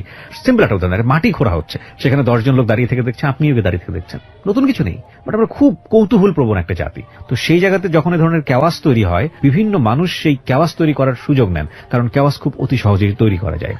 তো এই ফেসবুকে স্ক্যান্ডাল করাটা খুবই ইজি, এবং স্ক্যান্ডাল করে ফায়দাও খুব সহজভাবে নেওয়া যায় আর কি। তো আমাদের মতো মানুষ, বিশেষ করে আমাদের রিয়াদের মতো মানুষ, তাদের জন্য, তাদের ফিউচারটাকে নষ্ট করার জন্য এই ধরনের স্ক্যান্ডাল এটা খুব কাজে লাগে। কিন্তু একটা কথা হচ্ছে কি ভাই, দিন শেষে গড জাস্টিফিকেশন বলে একটা ব্যাপার আছে, ঈশ্বরের মার, হ্যাঁ, এবং এটা খুব ভয়াবহ। ঠিক আছে, একজন মানুষকে বিপদে ফেলার জন্য আপনি যদি কোনো চেষ্টা করে থাকেন, তাহলে নিশ্চিতভাবে আপনি ধরে নেন আপনিও সেই বিপদে পড়বেন। আপনি মূলত আজকের এই অনুষ্ঠানে এসেছেন আপনার এই কথাগুলো খুলে বলার জন্য। আপনি একজন ভিকটিম, এবং আপনি যাদের হাতে আইন শৃঙ্খলা রক্ষা করার কাজ, তাদের মধ্যে কাজ করেও আপনি একজন ভিকটিম। এবং আপনার পুরো পরিচয়টা আমি এখানে গোপন রেখেছি। আপনার যে নাম আপনি ব্যবহার করেছেন সেটা ছদ্মনাম আমি বললাম, এবং বাকি যাদের সঙ্গে ওনার সম্পর্ক, তাদের কাউকে আমরা এখানে ফ্ল্যাশ করিনি বা এক্সপোজ করিনি। তার প্রধানতম কারণ হচ্ছে আমাদের সামাজিক অবস্থা। প্রচন্ড সম্মান আছে আমাদের যে পুলিশ বাহিনী, তাদের চেষ্টার প্রতি, তাদেরকে আমি রেসপেক্ট করি আমাদের এই অনুষ্ঠান থেকে। সেখান থেকে এসে আপনি সৎ সাহস নিয়ে আজকে এখানে এই বিষয়গুলো বলে গেলেন, এবং আপনি লাস্টে এই কথাটাও বললেন যে শামীমকে বিরত থাকার জন্য, নইলে আপনি বাধ্য হবেন কোন একটা অ্যাকশন নেবার জন্য। অ্যাকশন নিব বলতে নিছি তো, অলরেডি অ্যাকশন নিয়ে নিয়েছে। অলরেডি ও আমাকে এমন ভাবে হ্যারাস করতেছে, দেখা যাচ্ছে 2 টাকার নোটের উপর আমার নাম্বার, বিভিন্ন জায়গা থেকে আমাকে ফোন দিচ্ছে, ফোন দিয়ে বলবে কি কয় টাকা দরকার, কয় টাকা দিয়ে থাকবেন, মানে এই ধরনের আমাকে কমেন্টস করা হচ্ছে। কি অ্যাকশন নিয়েছেন আপনি? ঈদের পরের দিন থানাতে যাওয়ার পরে আমি স্যারকে সব কথা খুলে বলি, মানে আবারও সেই জিডি করা হয়। জিডি মামলা করেননি? মামলা আমি আসলে করতে চাই না, যে মামলা করলে আমাকেও যেতে হবে তারিখে বেল পাই যাবে, ও ঠিকই আবার আগের মতো আরো হয়তো ভয়ঙ্কর হতে পারে। তো আমি সাধারণ জিডি করছি এর কারণে যে ওকে বোঝানোর জন্য।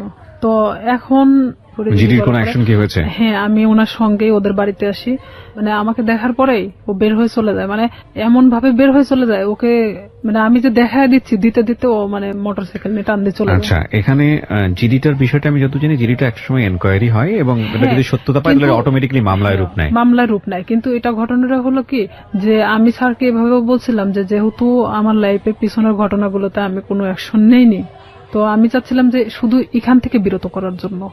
এখানে যেহেতু আমার ফ্যামিলি কিন্তু এখন আমার পাশে নাই, এক পর্যায়ে আমি ডিভোর্সের পরে পুরোটাই আমার ফ্যামিলি থেকে ভিন্ন আছি, তো কেউ যেহেতু আমার পাশে নাই সেখানে তো আর আমার লড়াই করে কোনো লাভ নেই। আমি চাচ্ছি যে সে যেন আমাকে ডিস্টার্ব না করে, তাহলে তো আমি ফুললি আমার মতো জীবনযাপন করতে পারতেছি না, আমি আমার ফ্যামিলির উপর নির্ভরশীল না আমি অন্য কারোর উপর। সবাইকে একটা বিষয় সতর্ক করছি, যারা আজকের এই অনুষ্ঠানটা শুনছেন, আমি জানি অনেকেই সতর্ক হবেন না, তারপরও দুই একজন তো নিশ্চয়ই হবেন, সেজন্যই বলি কোনো ধরনের কোনো ডকুমেন্টস বা কাউকে যদি আপনার মনে হয় যে আপনি তাকে হেয় করবেন, যে কোনোভাবে হোক সামাজিকভাবে হেয় করবেন, সেই রকম কোনো ডকুমেন্টস যদি পাবলিকলি আপনি ওপেন করেন, ফেসবুকে হোক বা অন্য যে কোনো কোথাও হোক, আপনি যদি ওপেন করেন without his or her permission, যাকে আপনি এটা ওপেন করছেন, যাকে আপনি এক্সপোজ করছেন, যাই করেন না কেন, আপনি যদি তার অনুমতি ছাড়া এটা করেন, সেটা কিন্তু আইসিটি অ্যাক্টে আপনার এগেইনস্টে খুব কঠিনতম একটা মামলা হয়ে যাবে। এবং আপনার কিন্তু কোনো জাস্টিফিকেশন নাই একটা মানুষকে, সে ভুল করুক বা অন্যায় করুক নাই করুক, তার কোনো প্রুফ দিয়ে আপনি সেটা ফেসবুকে একটা প্রচারণা চালাবেন। কারণ সামাজিক মর্যাদা যদি ক্ষতি হয়, সেই সামাজিক মর্যাদা ক্ষতির ঘানি কিন্তু আপনাকে টানতে হবে, এবং এগুলো কিন্তু নিয়ম আছে, আইন আছে। সুতরাং কোনো ধরনের মন্তব্য করা থেকে শুরু করে, কাউকে হেয় করা থেকে শুরু করে, এবং ফেসবুকে এমন কোনো কারো বিরুদ্ধে কোনো ডকুমেন্টস, সেটা প্রোপাগান্ডা ছড়ানোর জন্য হোক বা কারো বিরুদ্ধে কোনো ফায়দা নেবার জন্য হোক, যদি আপনারা কখনো এটা করে থাকেন কোনো মেয়ের বিরুদ্ধে, কোনো ছেলের বিরুদ্ধে, যার কোনো বিরুদ্ধে, তার মানে আপনি বিপদে আছেন। সুতরাং এটা প্লিজ করবেন না, কারণ সে যে কোনো মুহূর্তে আপনারা এই বিষয়গুলোকে ইস্যু করে আপনার এগেইনস্টে মামলা করতে পারবে। আপনারা যদি মনে হয় এরকম কাজ করে কাউকে সামাজিকভাবে হেয় করবেন, তাহলে মোদ্দা কথা হচ্ছে আপনি নিজে নিজের বিপদ ডেকে নিয়ে আসছেন। সুতরাং সচেতন হন। আজকে হয়তো রিয়া জিডি পর্যন্ত থেমে আছে, কিন্তু আমি বিশ্বাস করি বাংলাদেশের পরিবর্তন আসছে, অনেক রিয়া জিডির কথা চিন্তাও করবে না, তারা সরাসরি মামলা দিয়েই বসবে। এবং এসব বিষয়ে মামলায় কিন্তু বাংলাদেশ সরকার খুবই খুবই খুবই অ্যাক্টিভ। অনেক ধন্যবাদ, আপনি এখানে সাহস করে এসেছেন। আপনার মাধ্যমে একটা মেসেজ আমি আজকে সবাইকে দিতে চাইলাম, এবং সেটা মনে হয় অনেকেই পেয়েছেন। আমরা সবসময় একটা কথা বলবো যে একজনের জীবন গল্প আরেকজনের শিক্ষা হোক। কাউকে কোনোভাবেই ছোট করাটা আমাদের মূল উদ্দেশ্য নয়, এবং মূল টার্গেটটাই হবে সে যেই হোক না কেন, তাকে আলটিমেটলি সে যদি ভিকটিমও হয়, সে যদি কাউকে অপরাধও করে, তাহলে তাকে সঠিক পথে নিয়ে আসা এবং সেটা সুন্দরভাবে। একটা মানুষকে শাস্তি দেওয়াটাই মূল কথা নয়, একটা মানুষ যাতে শাস্তি না পায় তাকে সুন্দর করে বুঝিয়ে বারবার সেখান থেকে ফিরিয়ে নিয়ে আসা। উনি শামীমের ক্ষেত্রে সেটা করে যাচ্ছেন। শামীমকে শুধু একটা আজকের অনুষ্ঠান থেকে একটা কথাই বলার আছে, সেটা হচ্ছে it is the highest time. আমি জানি আপনি এই অনুষ্ঠানটা শুনতেছেন, আমি আপনাকে রিকোয়েস্ট করব, আমি জানি আপনি সমাজে অনেক ভালো কাজ করেছেন, হয়তো বা আপনি আপনার ব্যক্তিগত জায়গা থেকে, আমরা সেগুলোকে রেসপেক্ট করি। আপনি ওনার লাইফে যেভাবে লেগে আছেন, সেটা উনি যেটা বললেন সেটা যদি আমরা মেনে নিই যে সত্য, আমি জানি আপনাকে যদি বক্তব্য দিতে দিতাম তাহলে তো আপনার পক্ষ থেকে কোনো বক্তব্য ছিল, কিন্তু যেহেতু আপনারা স্বামী স্ত্রীর সম্পর্কে নাই, সুতরাং দুজনের জায়গা থেকে, ওনার জায়গা থেকে আমি যতটুকু সত্য নিয়েছি, এই জায়গা থেকে শুধু এতটুকুই বলার আছে, আপনি নিজেকে নিবৃত করুন, থামুন এখানেই, নইলে আপনার জন্য ভবিষ্যৎটা হয়তোবা সুখকর হবে না। কারণ উনি এরপরে হয়তো রেগে গিয়ে বড় কোনো স্টেপ নেবেন। আমরা চাই আপনারা সবাই ভালো থাকুন। আজকের মতো শেষ করছি প্রিয়